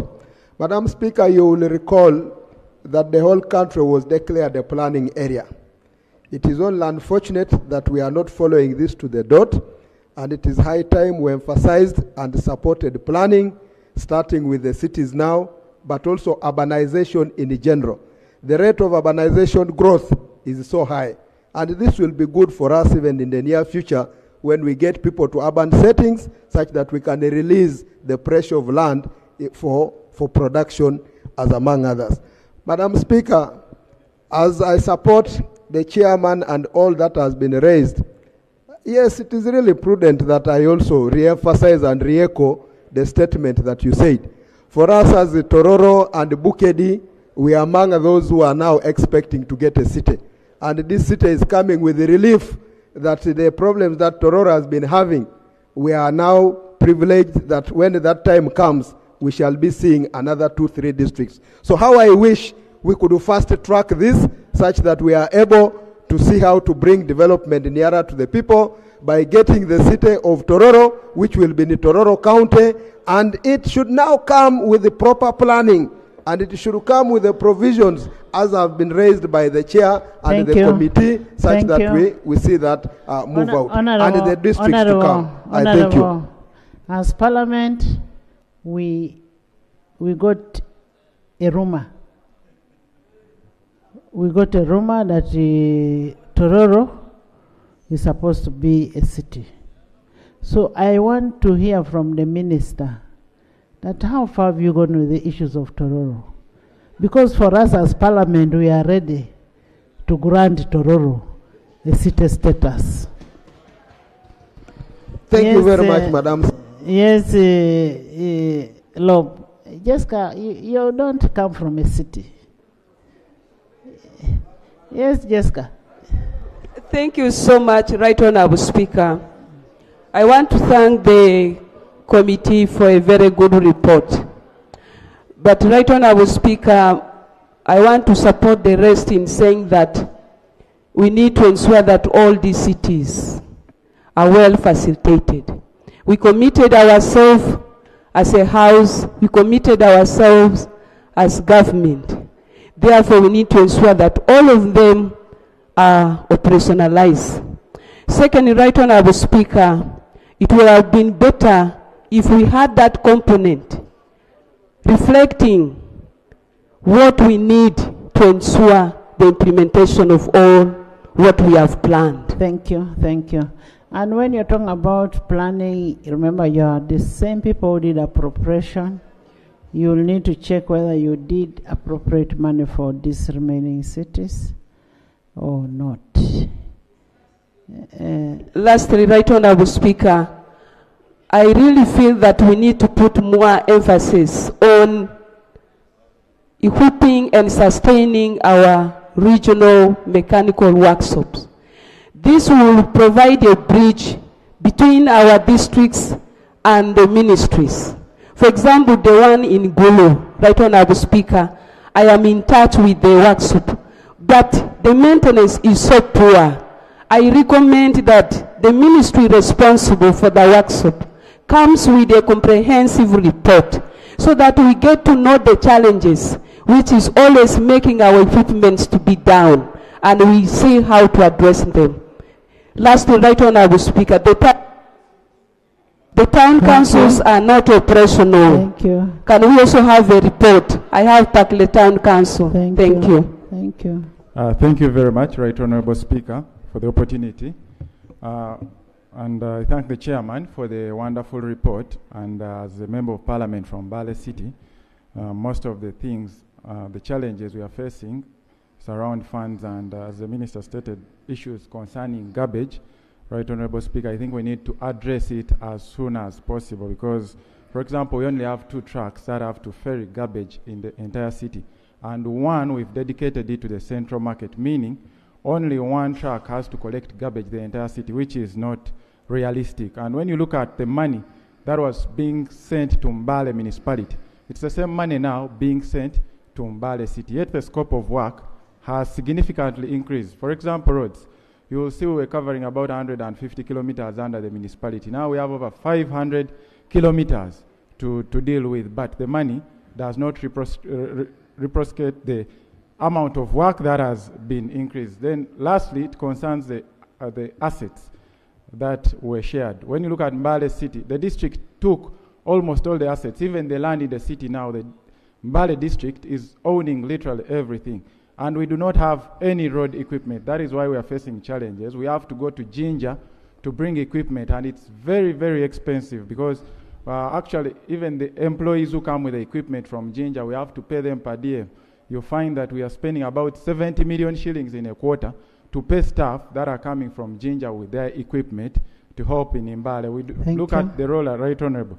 We have to depend on the bus of Bukedea, because Bukedea has come in on several times to help with rollers to do most of our roads. So we are facing... Bukedea is a very friendly district. Bukedea is yes, Right Honorable, Bukedea is a very good neighbor and district, and it has been helping us. But it is sad that as Mbale as a city, we have to look at Bukedea, which is a district, to help us with some of this. And lastly, the issue of garbage. I think, Right Honorable, we need to look at how we can relocate. But where we have equipments on a nearby district or whichever, these are all government property. We should be able to share as we plan for others. Right Honorable, the challenge of sharing is we do barter trade now. What happens is they will tell us that our equipment needs new tires, it needs new batteries, and we have to go through that cost. Recently, we had to go through the same cost. And you know, these equipment, the tires and machines, the cost of wear and tear. Of wear and tear, yes. Which is very expensive. Lastly, it concerns the site where we are putting garbage as in Mbale City. I don't know what plan you have, but the current site at Doko, it's at the entrance of the city. So when you're coming to Mbale, you're welcomed by heaps of garbage, which is not a good picture. I think it's high time that we go somewhere else, far away from the center of the city, where we can dump our garbage. Thank you very much, Right Honorable. Thank you, Lop.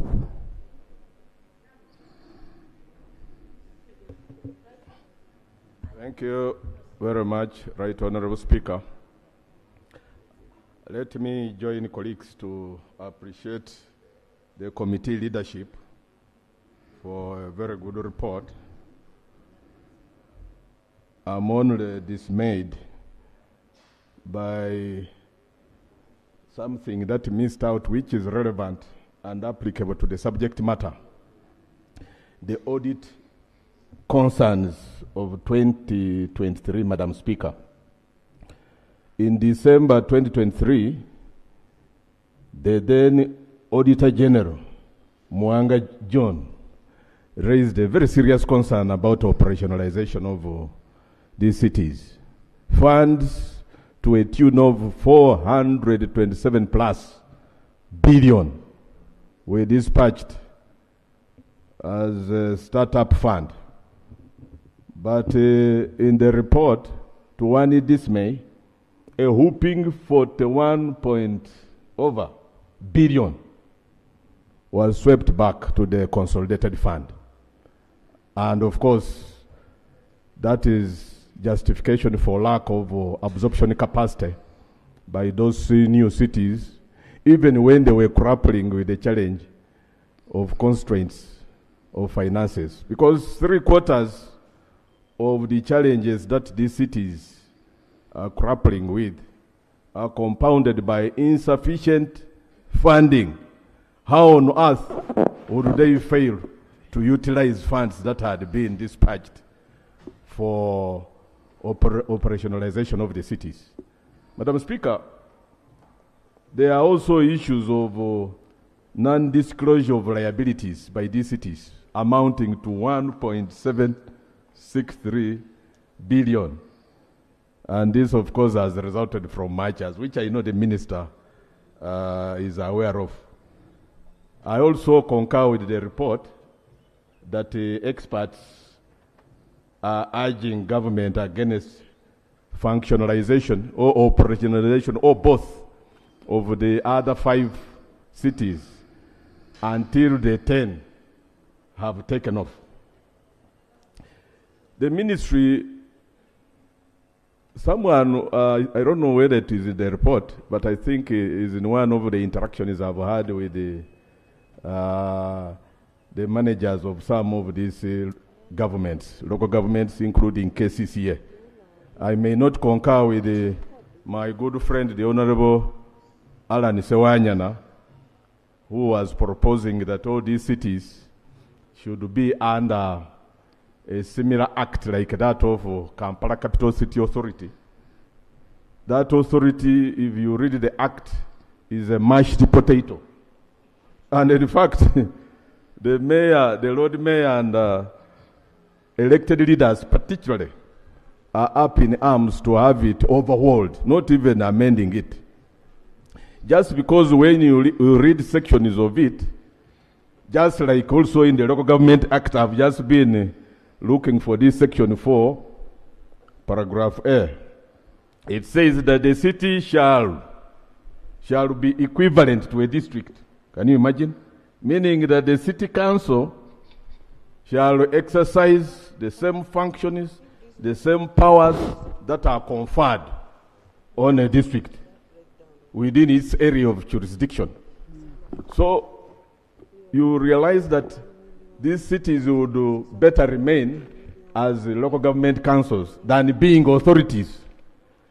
An authority gives latitude to the powers that be to make appointments, which in a way infringe on the rights of the powers that are given to the people to elect their leaders. That's why you see conflicts and rifts without number within the KCCA.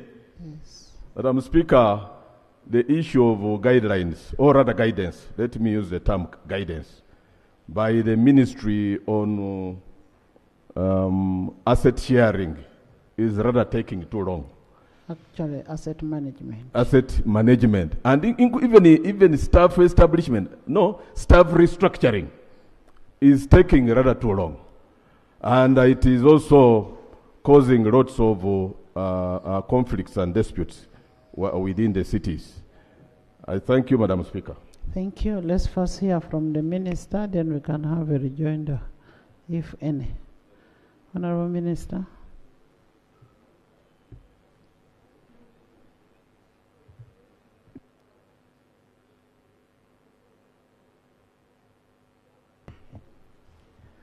Thank you very much, Right Honorable Speaker. And thank you so much, Committee Chair and your members. And honorable colleagues, the reactions given are quite informative, and we do appreciate them. Right Honorable Speaker, I've noted 14 issues which I would need to react to, but my immediate comment would be that we agree with the committee report. And we fully embrace their recommendations. And since most of the recommendations were giving us 30 days for implementation, it would be my considered opinion that, Right Honorable Speaker, you allow us to go and focus on implementing these recommendations, and we come back to the House in 30 days. The members have raised very serious issues which require adequate attention: the urban policy, the governance structures, the statutory bodies, are they performing? The staff structures, do we have adequate staff for the cities? The financing of the cities, and I will be able to show that actually government has increased financing, and even the local revenue has improved. But that needs a bit of time for me to organize. The asset sharing, where are we? The relocation of this district headquarters, I should be able to lay on table the gazetting the new town councils of those district headquarters. And colleagues, it is the law. The law requires that the district headquarters be located in a town, either municipality or a town council. Just cast your eye. There is no district headquarters which is not in a town. So already we've secured that. Cabinet approved it. We gazetted it.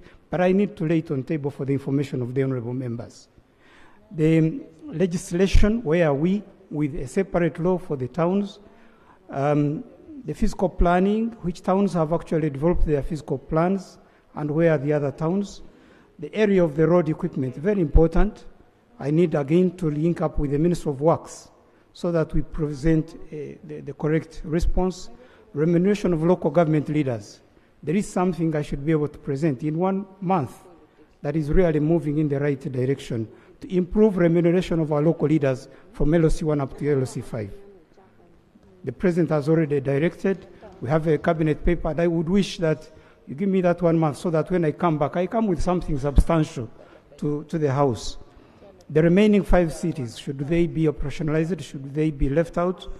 Including the rural city matters, where the waste management, and I will brief the House that time of the strides we've made in developing the solid waste management policy for the country. Answering the issue, are we going to keep on depositing, waste in the neighboring rural areas, or are we moving towards recycling, improving, turning waste into resources? Allow me to come back to the House. The issue of the sale of public assets, and where are we when we put a ban on those sales, where are we right now and others? So, Right Honorable Speaker, it is my humble request that since I've bought into all the recommendations of the committee, and I've also taken note of the recommendations of the House, I beg you allow me to take that extra information so that then you give me 1 month to come back to the House. Thank you. Honorable Minister, I would also want to have an audit of all the assets that have been disposed in all the cities in accordance with the Section 32(6) of the Public Finance Management Act. I didn't hear about Honorable Angura's question. Honorable Angura asked a question. Right Honorable, the issue of Tororo City and the proposed other districts out of Tororo. Right Honorable, this matter is currently before Cabinet. We've already drafted the necessary paper for consideration, and as colleague members know, creation of a city, creation of a district is the function of Parliament. So when approved by Cabinet, I'll have to come back to Parliament for the necessary way forward. Thank you. Yes, Silas? Right Honorable Speaker, there is one thing that I thought is worth mentioning. The issue of water in the urban councils. Right Honorable Speaker, there is a policy by government that you cannot construct a borehole in a city, in a town council, in a municipality. But we are in a crisis because whereas they are saying we don't put their boreholes, the pipes for extending water in the urban centers are not there. National Water has not yet been given money to extend water in cities and municipalities. The same challenge is facing right now. Honorable Silas, you're quoting it badly. The provision is that you must seek for authorization where national water is. That is the position, not that you cannot drill a borehole. It's about seeking for authorization. Much obliged, Right Honorable Speaker, but it is a problem. And they are saying that once water is contaminated because you are using a borehole, there will be a problem. Actually, we are lucky even because the Minister for Water is here. And I chair the Watch Forum, so I speak from uninformed point of view. There is a crisis. You need to help municipalities and cities. We need money for extending water. And WASH is suffering in these urban centers. Honorable Minister, you need to speak it all so that we know where you are coming from. Tell us, where is the water? Where is the extension? Where are the pipes? What is happening? What are you doing? What are you about to do? Thank you. Thank you. Thank you. Honorable Minister, it all comes back to what you're saying. But you've said we give you 1 month to come with the action taken report on as per Rule 229. So we need an action taken report on that.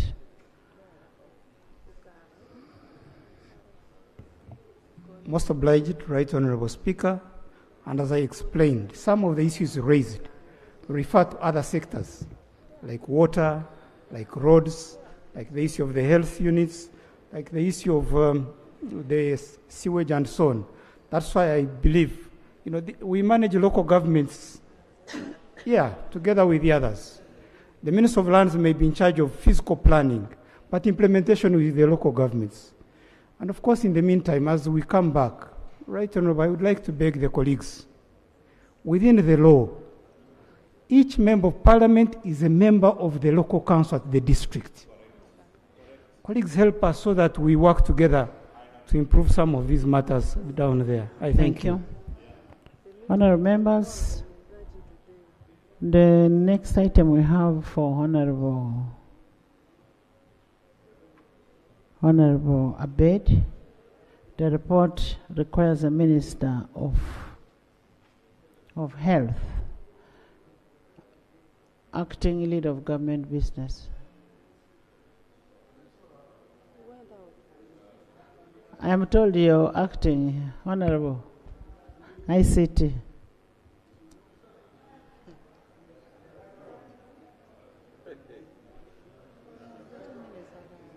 Can we have the minister inside?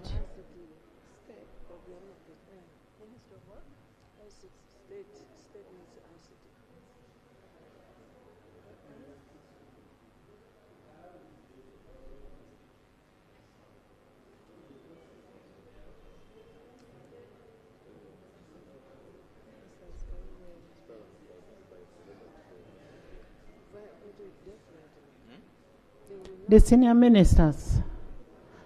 ministers, we get frustrated as a house when we come here to transact business and the ministers are not there. We have a bill on works.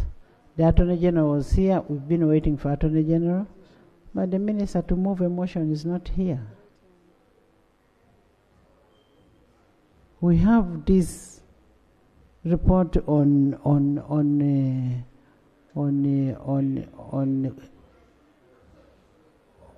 of Honorable Bedi. The minister is not here. We cannot come and sit here and wait for ministers. It is so disappointing.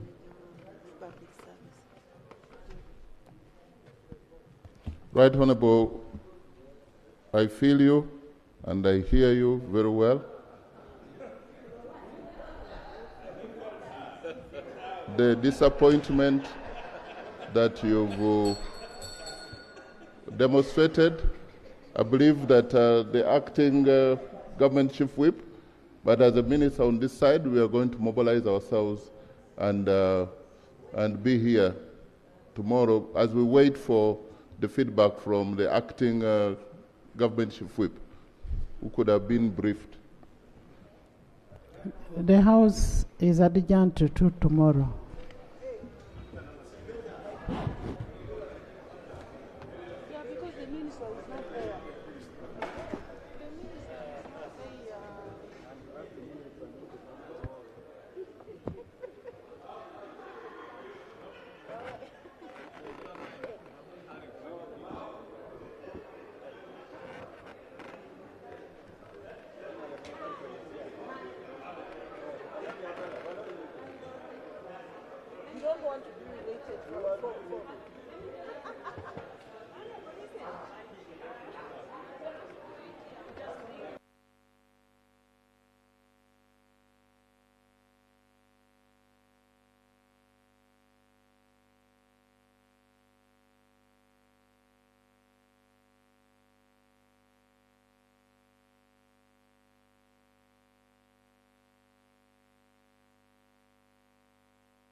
Your Excellency, erinnya lyange Zamidi Nsereko, nkola ku CBS radio ya Uganda ne TV ya Uganda. Ekibuuzo kyange, Your Excellency, wandiika ekitabo ekiyitibwa Security Guidelines How to Arrest. Bazzukulu bo mu ggwanga babakwata tebawazizza ne babatwala mu makomera ate nga kirabika kitattana erinnya ly'NRM ne NRA. Your Excellency, eggwanga lyagala kumanya abamu bagenda kulya Christmas nga bazzukulu baabwe tebabalabako bali mu makomera. Kino President Gwenga Commander in Chief, Commander of Armed Forces, kino kigenda kuleba kitya? Your Excellency, I beg to submit.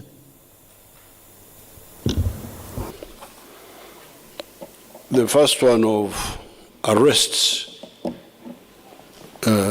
without being taken to court, that's illegal. It's illegal. It should not happen.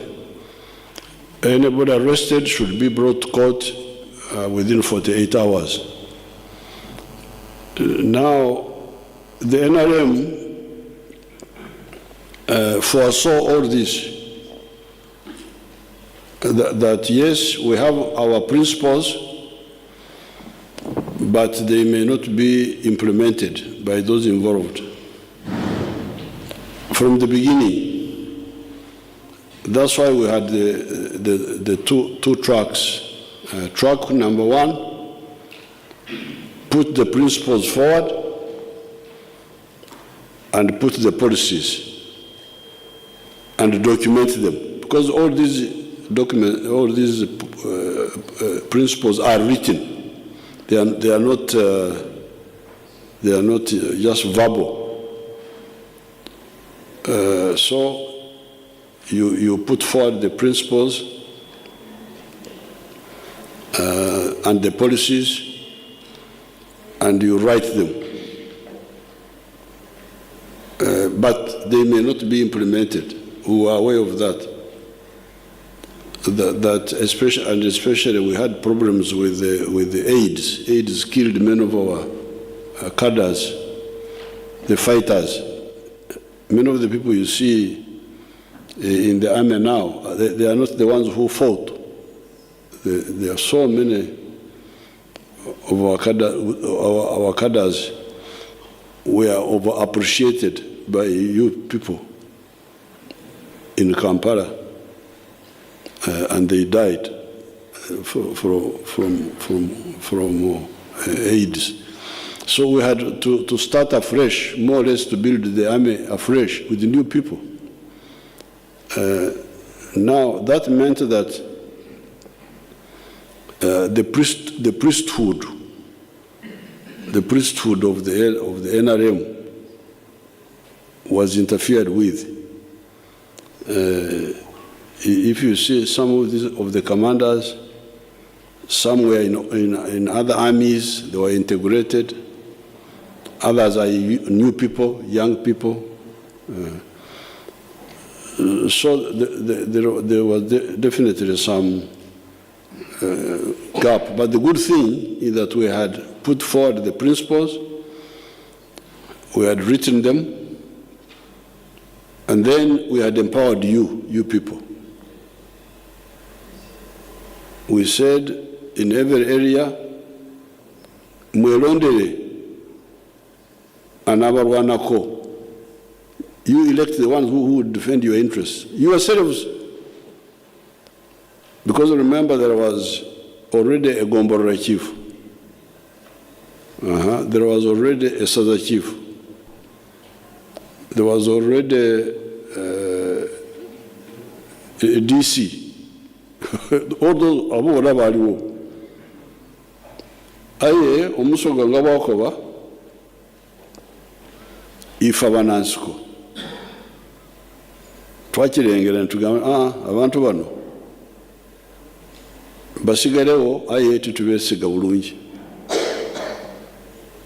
Imwe bananchi mwelondere abantu abayimwe.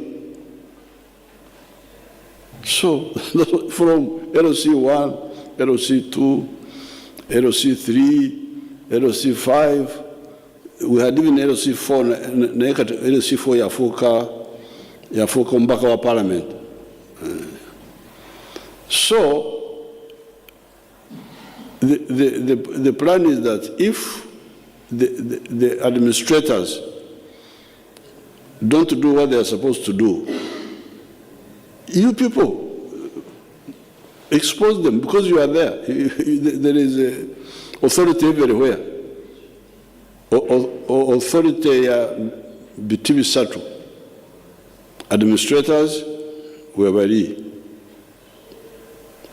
Political leaders abarondedwa abantu webali. Security personnel webali. All those, why don't they? Because they should be the one to expose this. Now, you know, when I started my mobilization in the 1960s, this is how we were under UPC, which was actually hostile to us, because some of us had belonged to DP, like in my area there, Ankole Northeast. We had, our people were mainly DP. But as a cadre in that area in the 1960s, I was able to mobilize the people under UPC. I was able to tell the people that, okay, UPC, yabba kalulu, akankaga mwevili. Na ye, we are not going to wait for 5 years, mbutuli yao, tetukola, that because Chiwanuka was cheated not to be prime minister by Obote. No, I told them, some of the DPs were of that opinion. Mbutuzire, imiaka etano, 5 years.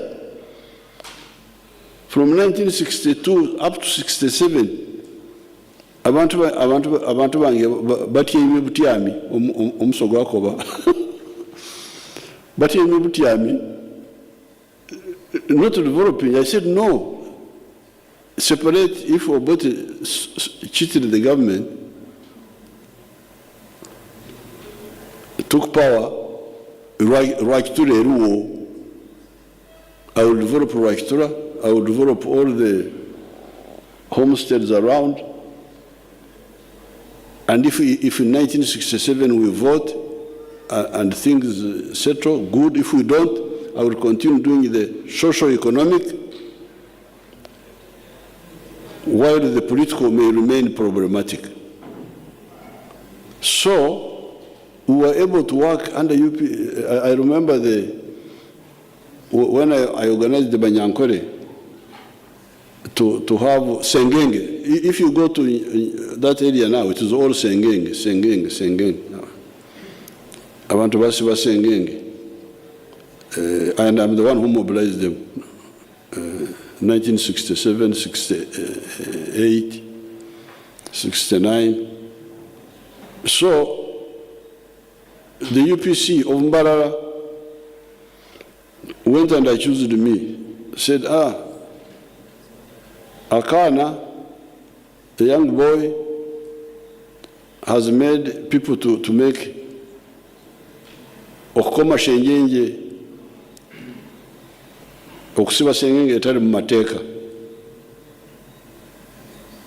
So I came. I was in my early 20s. I came with 2 elders, and we met Vice President Babiha. He was UPC minister but also Minister of Animal Industry. And he was interested in animal veterinary matters. So when I came at Wandegea, we briefed him. We said, Your Excellency, what somesa okutenkwa no kulunda mu ngeri y'omulembe.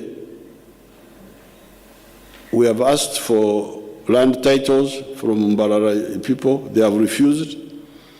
So we have temporarily put Sengenge between our line. When I spray, my neighbor doesn't spray enkwa, zinumba.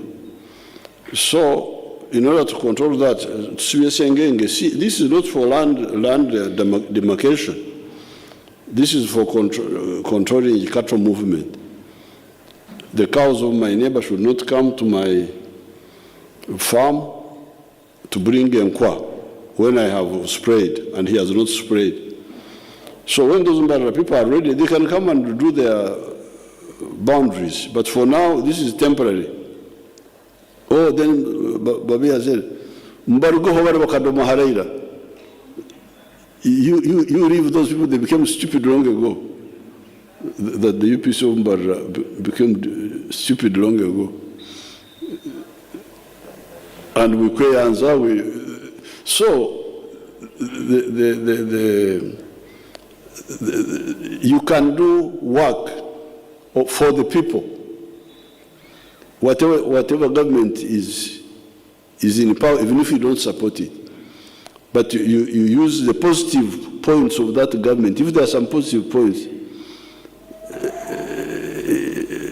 you use them to support your people. So now, if, like in this case, if people are being arrested, what I would do myself, if I was a councillor, or especially a member of parliament, I would document. On Monday, so-and-so was arrested. He was not taken to court on Tuesday. Bring facts and confront Prime Minister there Nabanye, for instance.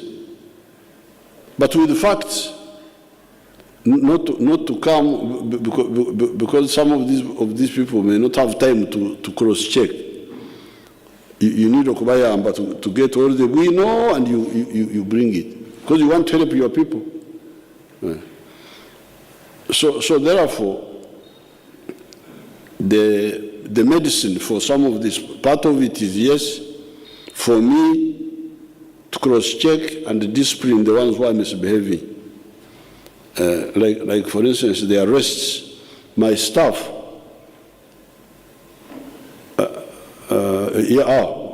there is the police officer there, Assistant Commissioner of Police Kasinje, Susan, she's there, very powerful woman.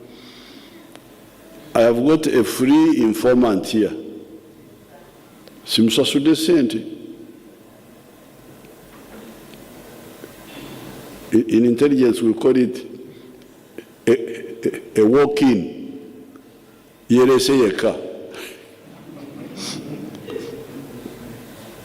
Because, you know, when you are writing intelligence, where do you get intelligence from? This was a walk-in.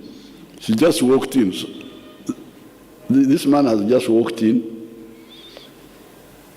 and said that he knows people who are being arrested for no good reason.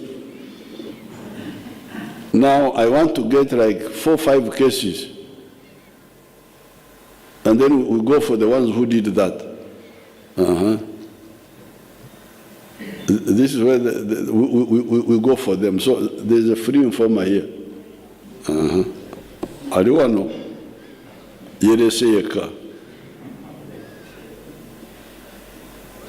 But really, the answer for this, it is for the whole population, especially the leaders, to compile and expose this to the relevant authorities. Now, the other day there was a debate in Parliament where the Minister of State, General Mohozi, made a statement to answer. This is what I've been saying, people disappeared, people disappeared, people disappeared. Now, it turned out, me, I was not following. Mbera kumirimo yo gaga kugaga was ensiamu. Sifuna bude bwa kurira ebi bitalimu. So, but now I came to know that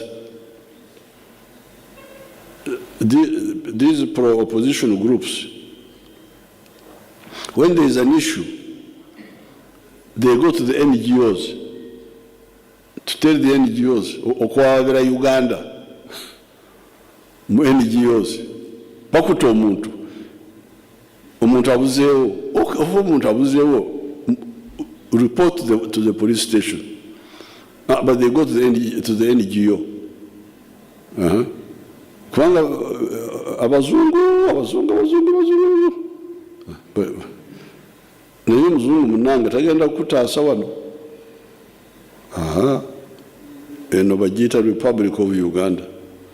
Bwe nawulira bwentyo. Ate owebwera okujja wano, nga si kyangu munange. Abaddugavu bo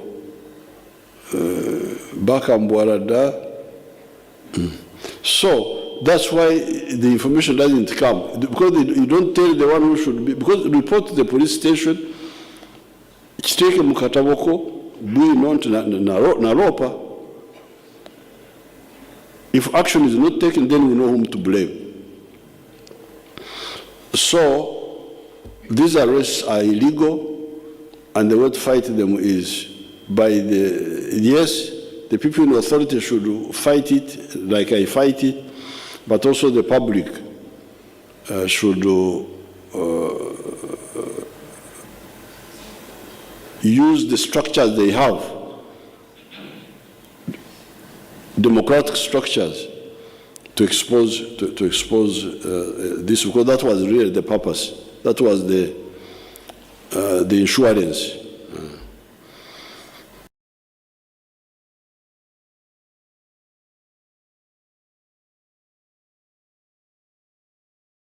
Bush War General Salim Saleh is calling on Parliament to enact new land laws, arguing that the current legislation is inadequate for resolving ongoing land disputes.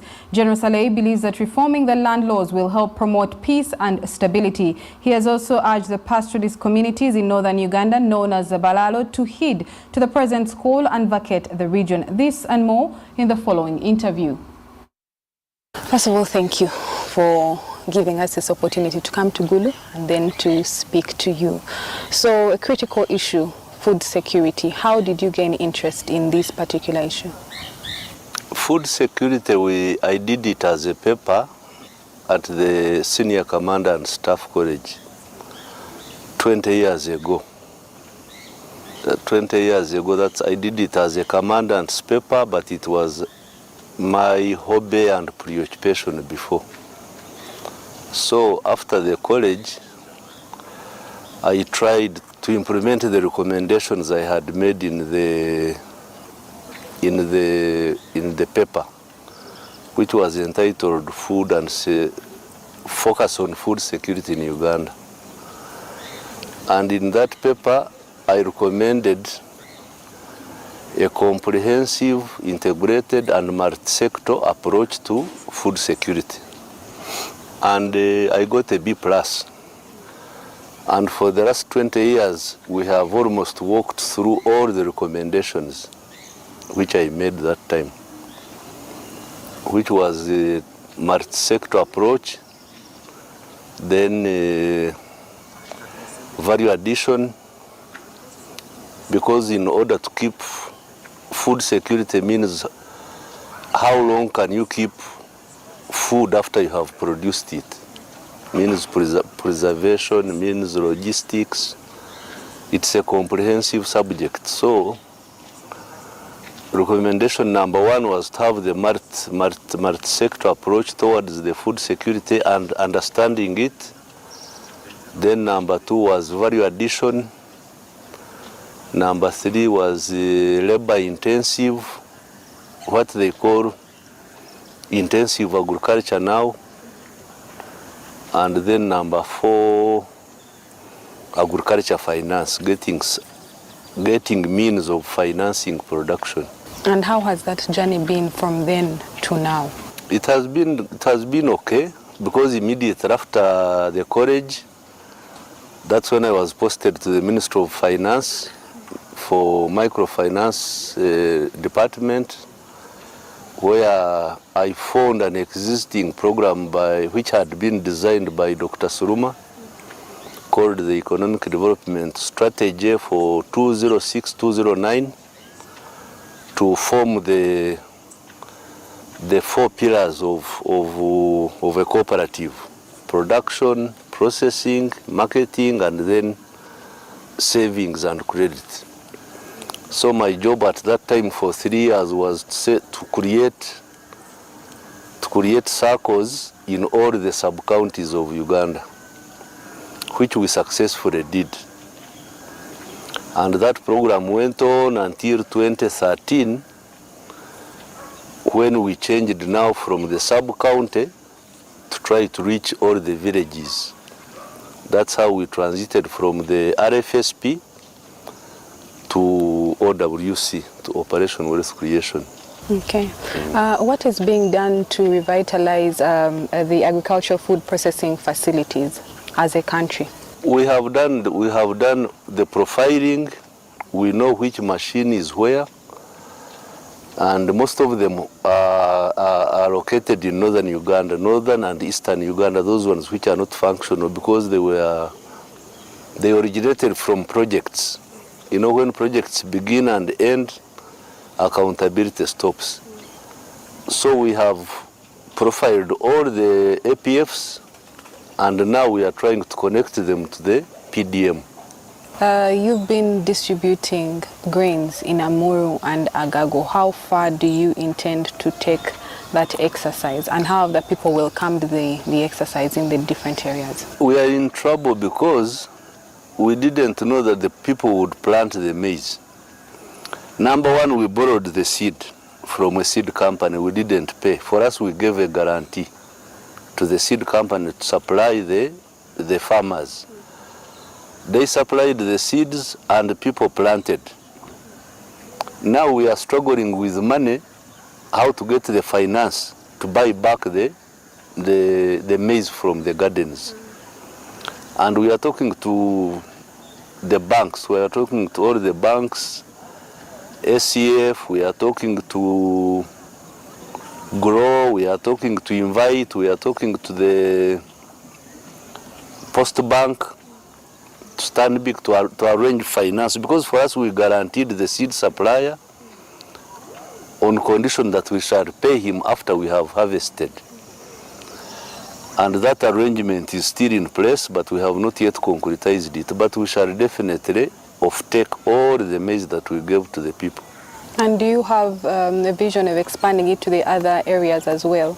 If our pilot project now in Amuru and Agago works, then we shall create a financial instrument which can allow the seed suppliers to supply the farmers, and then we pay them upon harvest. If our pilot project in these 2 districts works, then we shall be able to spread it to other areas. On the issue of land, it's really a main factor. What is your own analysis of the current land status in Uganda and how it's impacting production? When we went into the field as OWC about 12 years ago, that's when we started detecting that the land would become a problem, because we would go with coffee to people mainly in the central area, and they would say, we cannot accept coffee to plant because we don't have land. We don't have the ownership of the land. That's when we first came in contact with the land problem.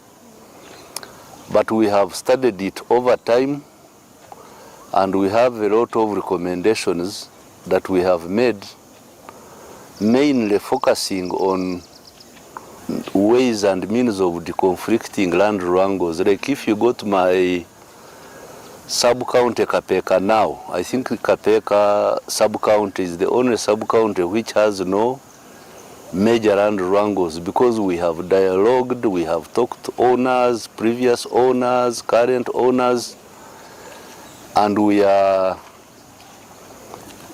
preaching now, deconfliction, because most of the land that you find in Uganda is somehow deconflicted. So we are calling upon methods of the conflicting land. Actually, we were thinking about creating or asking the politicians to have a land deconflicting act, because there are so many acts on land. I think from before independence, after independence, now there are so many land laws, but they are not harmonized towards the deconfliction. They are all geared towards law, but there is very little law there. For us, we are trying to follow logic now. You've had a vision of getting down to what people call the Muntu from the early 2000s and back then. How far have you gone with achieving that vision? Right now we have reached 10,594 parishes. That is in 2000, between 2005 and 2015, we wanted to reach the sub-county. But today, we have reached all the parishes of Uganda with more than 200 million shillings per parish. This is a huge success for me. I'm very, very satisfied. And what challenges have you found along the way? Landlessness. People who get the money, then they deploy it. When they are not sure about the land ownership, then the land wrangles begin. Like I saw something on YouTube yesterday. Somebody had borrowed money, planted cassava. After it had matured, then the landowner came and said, you must move away before he harvests. Land is the biggest problem. How do you help in that situation? It's difficult. It goes now to the wealth creation officers in the area to again try to deconflict that situation. That's why we have launched something called Operation Harmony in land holding and land management and land conflicts. The challenge is number one was land, number two was pesticides, the ones to kill the insects which eat food, and the other one is bad roads to bring the produce to the market. And the market itself, is it available? The market is available, but not very well structured. But for the grains, we work under the Grain Council of Uganda, which is the association for all the grain millers. And we have a lot of capacity these days, and prices have been very stable. What would you want to see with your vision, say in the next 5 years? 5 years is for rationalization, what we have been doing in the last 20 years. In the next 5 years, I think the parishes will be grounded, the parish committees, the parish circles will be grounded. Then the agriculture processing facilities will be activated. Then the regional incubation centers will be more active. Then the industrial parks across the whole country will also are being worked on. So we see a lot of progress in the next 5 years. From when you returned to northern Uganda, how would you assess the security situation? The security situation in northern Uganda is very, very okay. And even the poverty levels have gone down, although we have a lot of conflict over land, because there is a lot of migration from the south to the north, which is unregulated. That's why the president has issued several executive orders. The biggest cause of insecurity now is the land ownership and utilization in northern Uganda. Because in northern Uganda the land is communally owned, although about 22% of the land has been titled. So the only fear we see is the fear of migrants who are coming from areas where there is little land, who are moving into northern Uganda.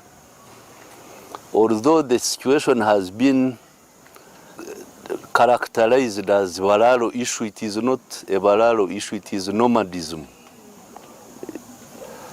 It is nomadism, which is a problem, and we are working out a paper for the government on how to stop nomadism through improving the way these guys look after their cattle, or their mainly cattle, which is the problem. Which is what I was going to ask. Do you see a long-term solution to this?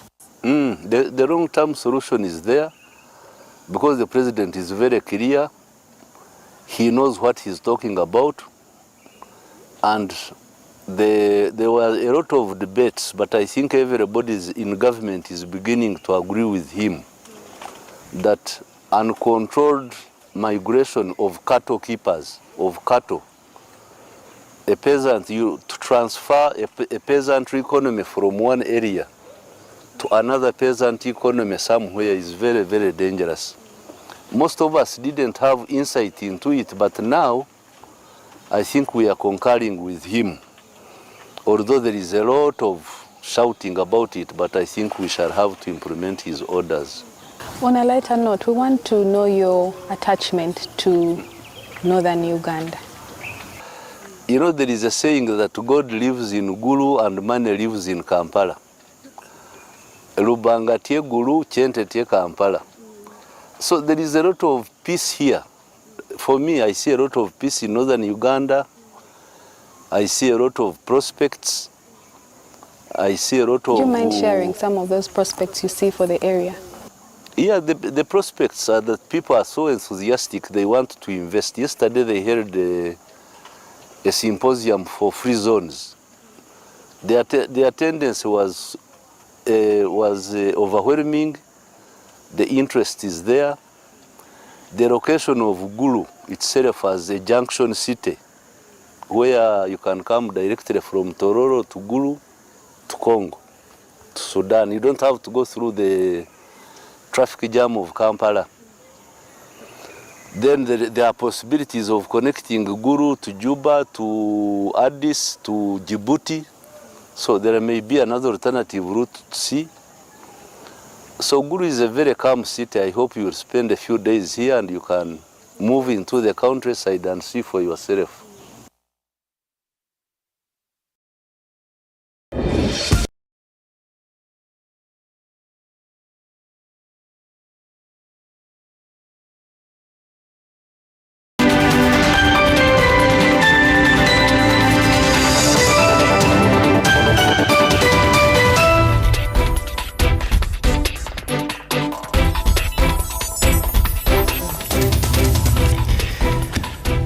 And thanks for staying with us. On my far right is Professor Peter Kagwanja, the CEO, Africa Policy Institute, and the Deputy Party Leader of the People's Liberation Party. Good morning, Prof. Morning. Lovely having you on the broadcast. Thank you very much. And your neighbor is a formidable member of the founder members of the University Academic Staff Union, Dr. James Nyikal. Good morning. Good morning. And lovely having you here on the broadcast. He represents Seme constituency and is the chairperson of the National Assembly's Health Committee. Karoli Omondi is a Suba South MP, also joins us this morning. Good morning. Good morning. Lovely having you. His teacher and Mwalimu, Professor Kibwana, also is with us in studio, the pioneer governor of the county of Makueni and Professor of Law at Daystar University. Thanks for your time, Prof. Good morning. Much appreciated. Well, gentlemen, a lot to discuss, but first, let's begin with this brief comment, and I seek your accounts of what the President said. Shortly we'll be getting to that. And first coming to you, Professor Kivutha Kibwana, to discuss this complex interplay of what defines our nationhood. There seems to be a very thin line between our ethnicity, our ethnic makeup, our cultures, and our citizenship, is it? And is there a struggle between the three, in your view? I think that is correct, and it is not something that's started recently, as it were, because particularly during the colonial era, the then government was very adept in terms of identifying ethnicities so that it could succeed in ensuring there was divide and rule. And that is why, people from different groups were profiled. And it was not even easy those days to have, for example, political parties which were national. We were encouraged to have political parties that were district-based, that therefore were inherently divisive. Yeah.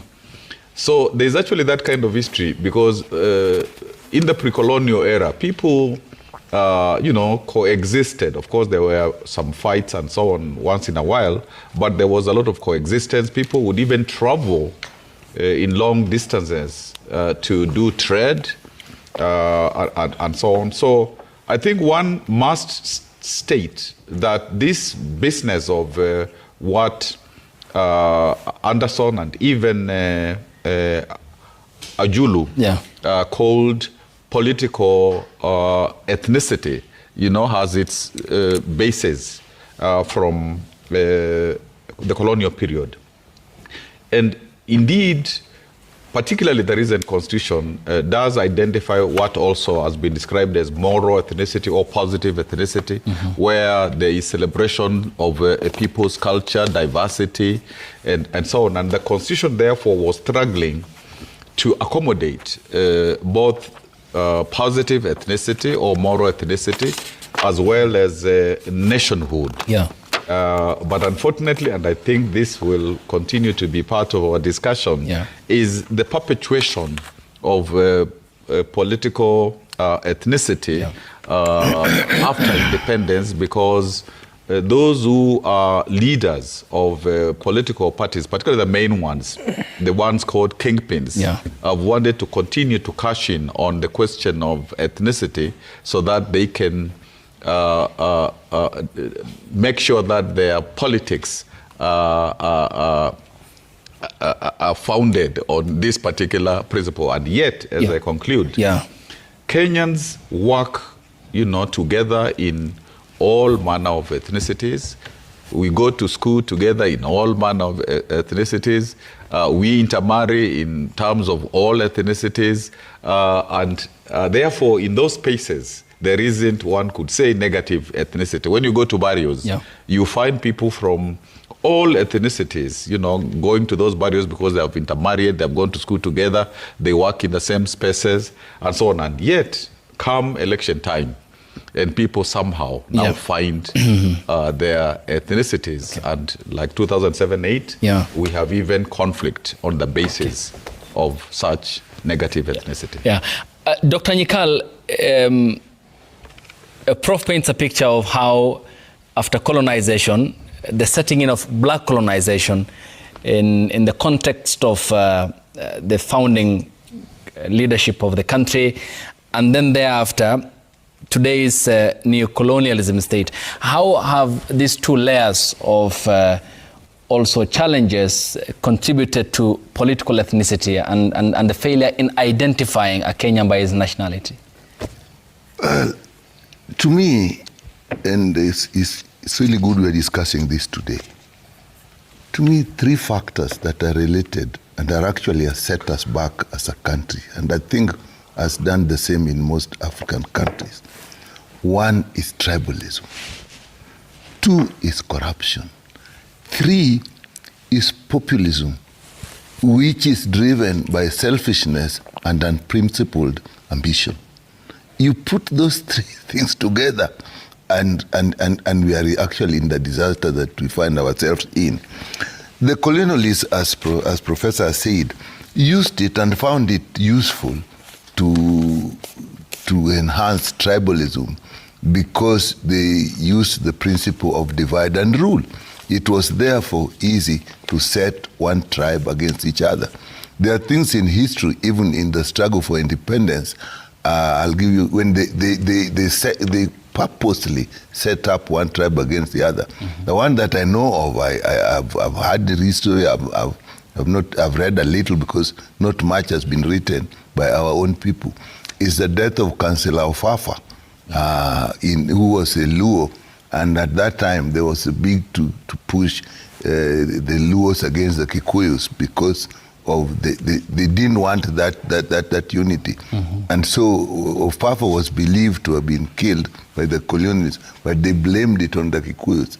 The history says that leaders like Jaramogi had to come to Nairobi and say, no, this is tribalism being enhanced by the colonialists. They are setting up against each other. So it was in their favor. And if you even looked at employment, they also used that. You found that there were people who said, these people are fit to be in this. For example, the Luos in the civil service, for example, the Kambas in the army, and that kind of thing.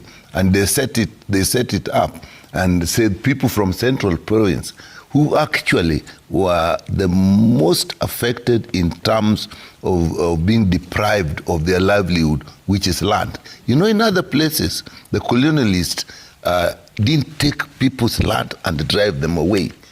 But in Central Province, that's what they did. And then they depicted in all sorts of ways. So it was used. Now, fast forward. You are calling it neocolonialism. I don't know what to call it, but this is just our politics. I think we have found it easier to mobilize people on tribal lines. Sometimes we use natural things, but negatively. People find human beings are group hunters like other animals. Okay. So they quickly form a group and they say, now we want pursue our things as a group, as others, which is a good thing. Now, tribe is a very easy thing to use as a group. Okay. Because you have a sense of belonging from birth. So if you drive us along those lines, then obviously it is easier to mobilize us than to mobilize people on the important things that unite people, like security, like cost of living, like health, like education. Okay. So we mention those things in past, but we use tribalism to actually, and that is why most of our parties, even parties that actually have a big national coverage, you still find that at the core of it, there's tribe.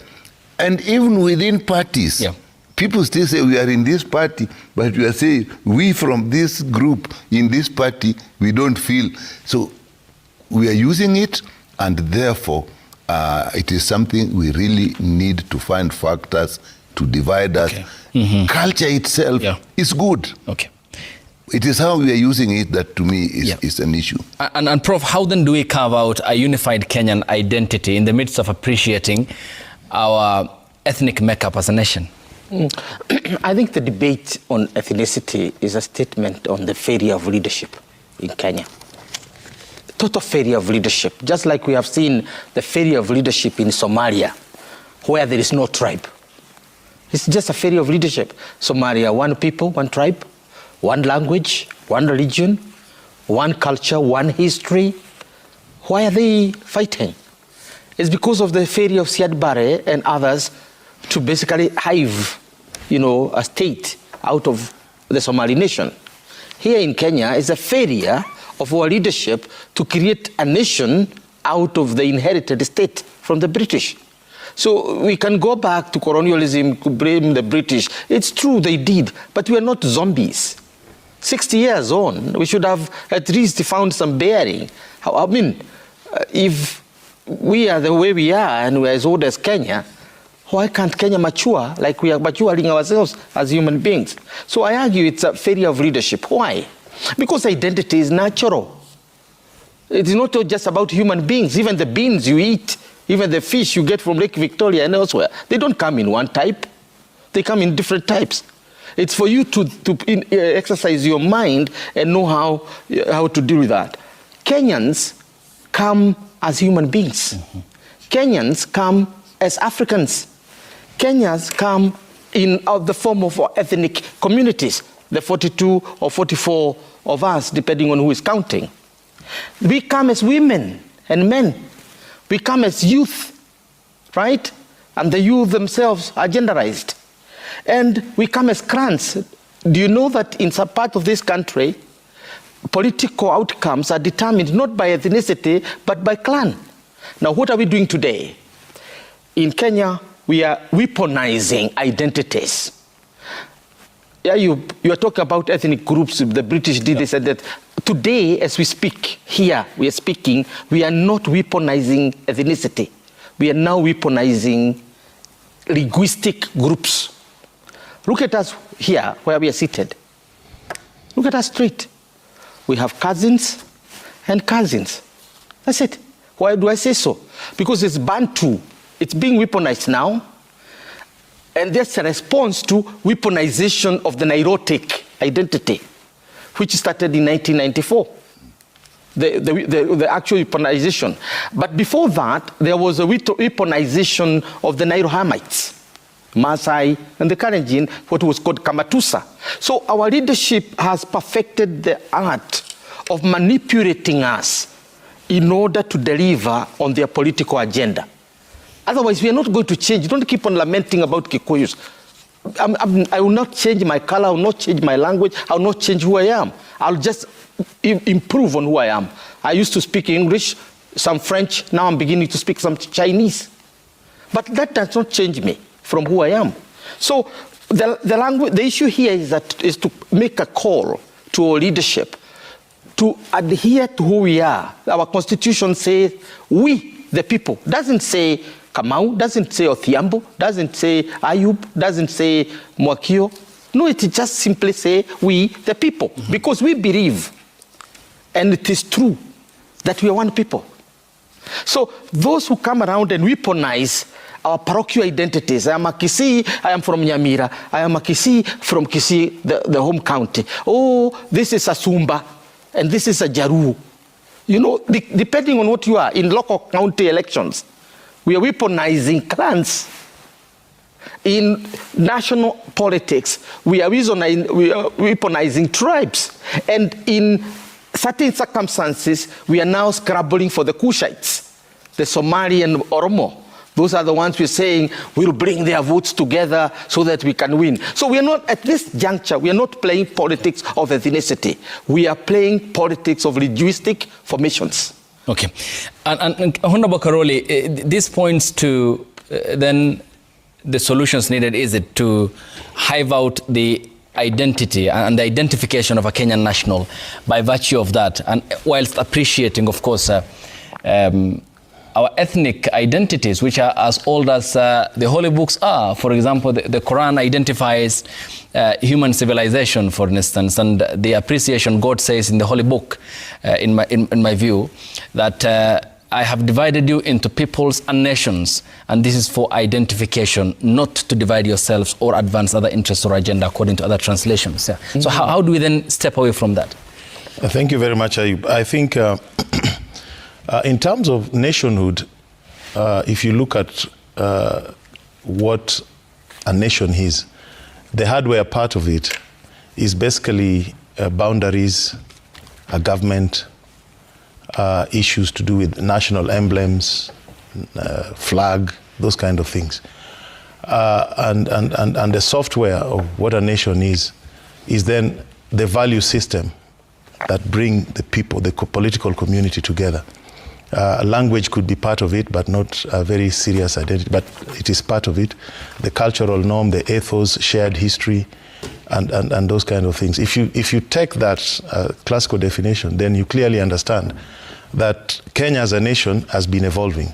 In fact, when the colonials came, there was no nation in Kenya. There was just a vast area, geographical area full of economic opportunity that they came to exploit. And along the way, over time, they tried to create a nation here. So we've been struggling with this for a very long time. And in terms of our politics, the first election of 1957, if you look clearly, tribalism was not very present, except from the colonial perspective, because they completely refused that a Kikuyu would not run in that election of 1957. In fact, there was no candidate, a Kikuyu candidate in 57 election. They even wanted to create a voter roll where one individual could have up to 9 votes, whether you are paying taxes, you are educated, you are a Christian, you are not a polygamist, you know, those kind of things.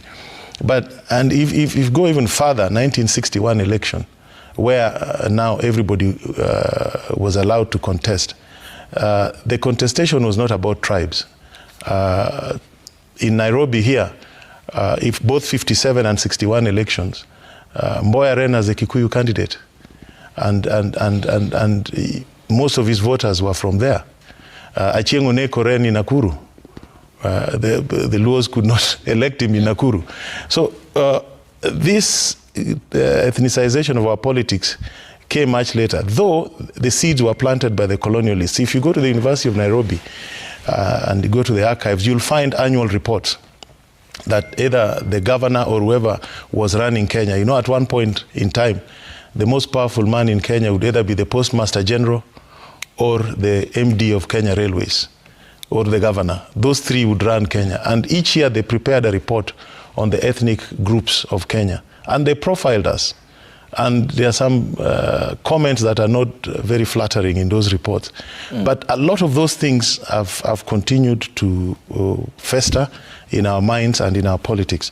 But going forward, we need to reflect on what happened immediately after independence. If you look at Tom Mboya's book, Challenge of Nationhood, he was struggling with this thing, even in freedom and after, the multiplicity of transitions that Kenya was going through, and how a nation could be crafted out of Kenya.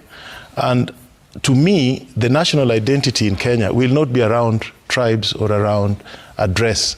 It will be about values. And our constitution gives us the pathway, which is, if you look at our preamble, the aspirational aspects of the Constitution, as well as Article 10, our national values and principles. That is what our identity should be.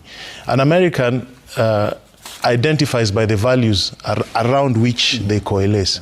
So I think for Kenya, our national identity must be built on our values, particularly Article 10, Article 232, and the preamble of our Constitution. Okay. Yeah.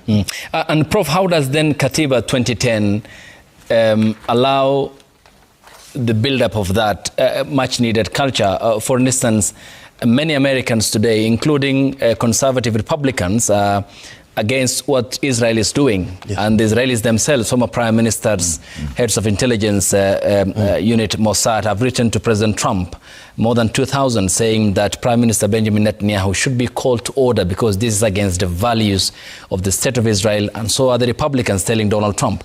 At what point then can our Katiba allow us then to divorce the past instances where there were systematic exclusions, including economic majorly, and push Kenya forward in the future for prosperity? Maybe before answering attempting to answer that question, I want just to comment a little about what Mheshimiwa... You're your student. Yes. Yes. We were in class together. Yes, it is true at independence, like, you know, when KANU won, basically all, you know, ethnic groups were involved in that party, and one can say KANU was a national party. But immediately after that win, and of course when KANU and KADU came together, again it meant that, you know, the ethnic question was muted somewhat. But then if you look carefully at the people who led or tried to lead Kenya into nationhood and hopefully becoming a nation state, Tom Mboya, he lost out. Tagia lost out. Correct. Odinga Lost out. Correct. All of them. James Gishuru. Kiano.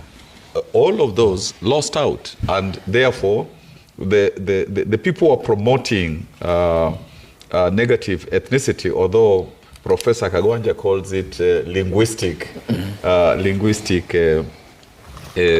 coming together. But they lost out, and I think that's where we, Oneko, you know, that's where we begin to lose that move towards really that kind of unified Kenya.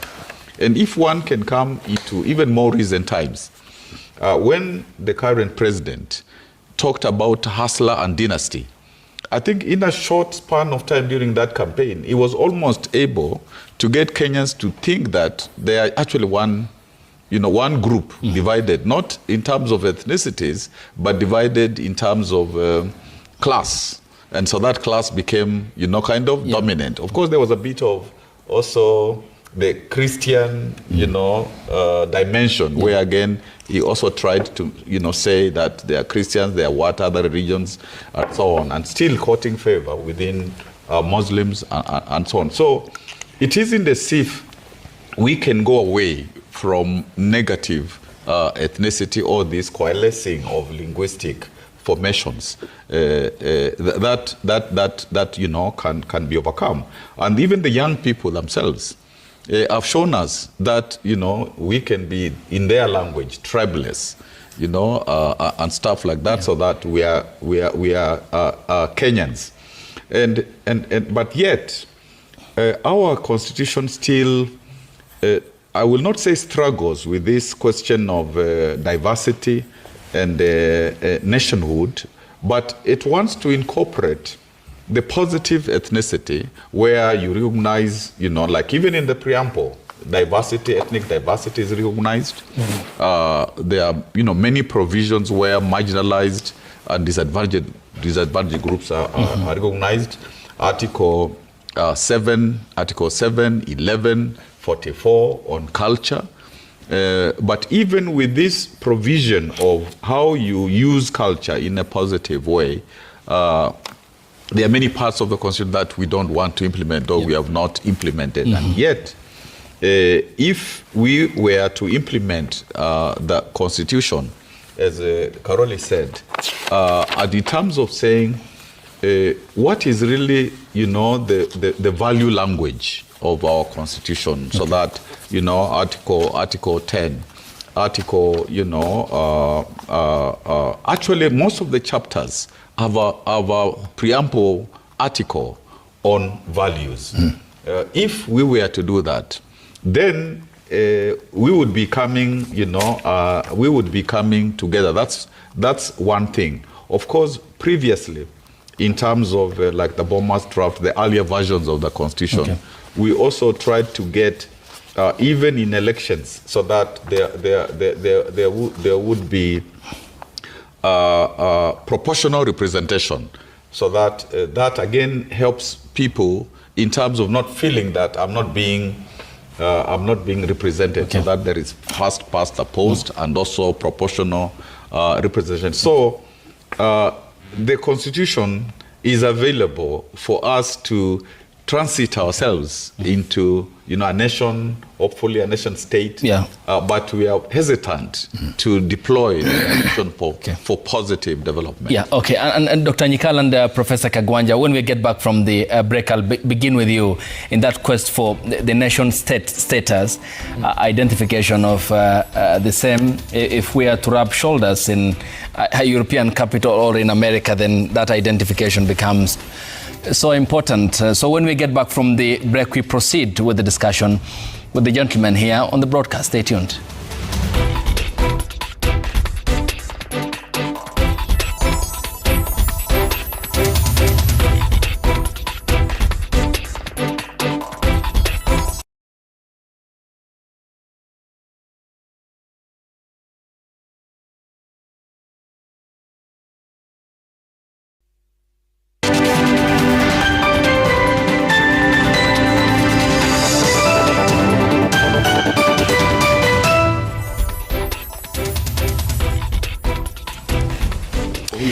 Thanks for staying with us. This is Daybreak, and lovely having you here on the broadcast. Professor Kivutha Kibwana with us in studio. Karoli Omondi, MP, Suba South constituency. Dr. James Nyikal represents Seme, and Professor Peter Kagwanja is also with us in studio. Yes, Prof. Yes. Well, I wanted first and foremost to recognize that the gentlemen here, from I think I'm the only historian amongst them, have identified themselves with different movements for the purpose of nation building. I remember Professor Kibwana and then NCA, the National Constitutional Alliance, that literally delivered Kenya to where we are in terms of a constitution. Karoli funded, it was in the Prime Minister's office, and funded our constitution. I could not move an inch as the CEO of the constitution that time without him. And Professor Nyikal founded WASU together with others. Yeah. Including you. Including myself, but we were looking to them because they were older than us. We were the junior, the young scholars. So in short, what I'm trying to say is that Kenyans in all walks of life and in all our communities and so on identify with Project Kenya. And Project Kenya is still work in progress. Let nobody cheat you, because Kenya has been has been a product of fertile imaginations, the imaginations of Tom Mboya, imaginations of Jaramogi Odinga, imaginations of James Gichuru, Biu Koinange, Gikonyo Kiano and others, who imagined that there is a Kenya where you can put in the preamble, we the people.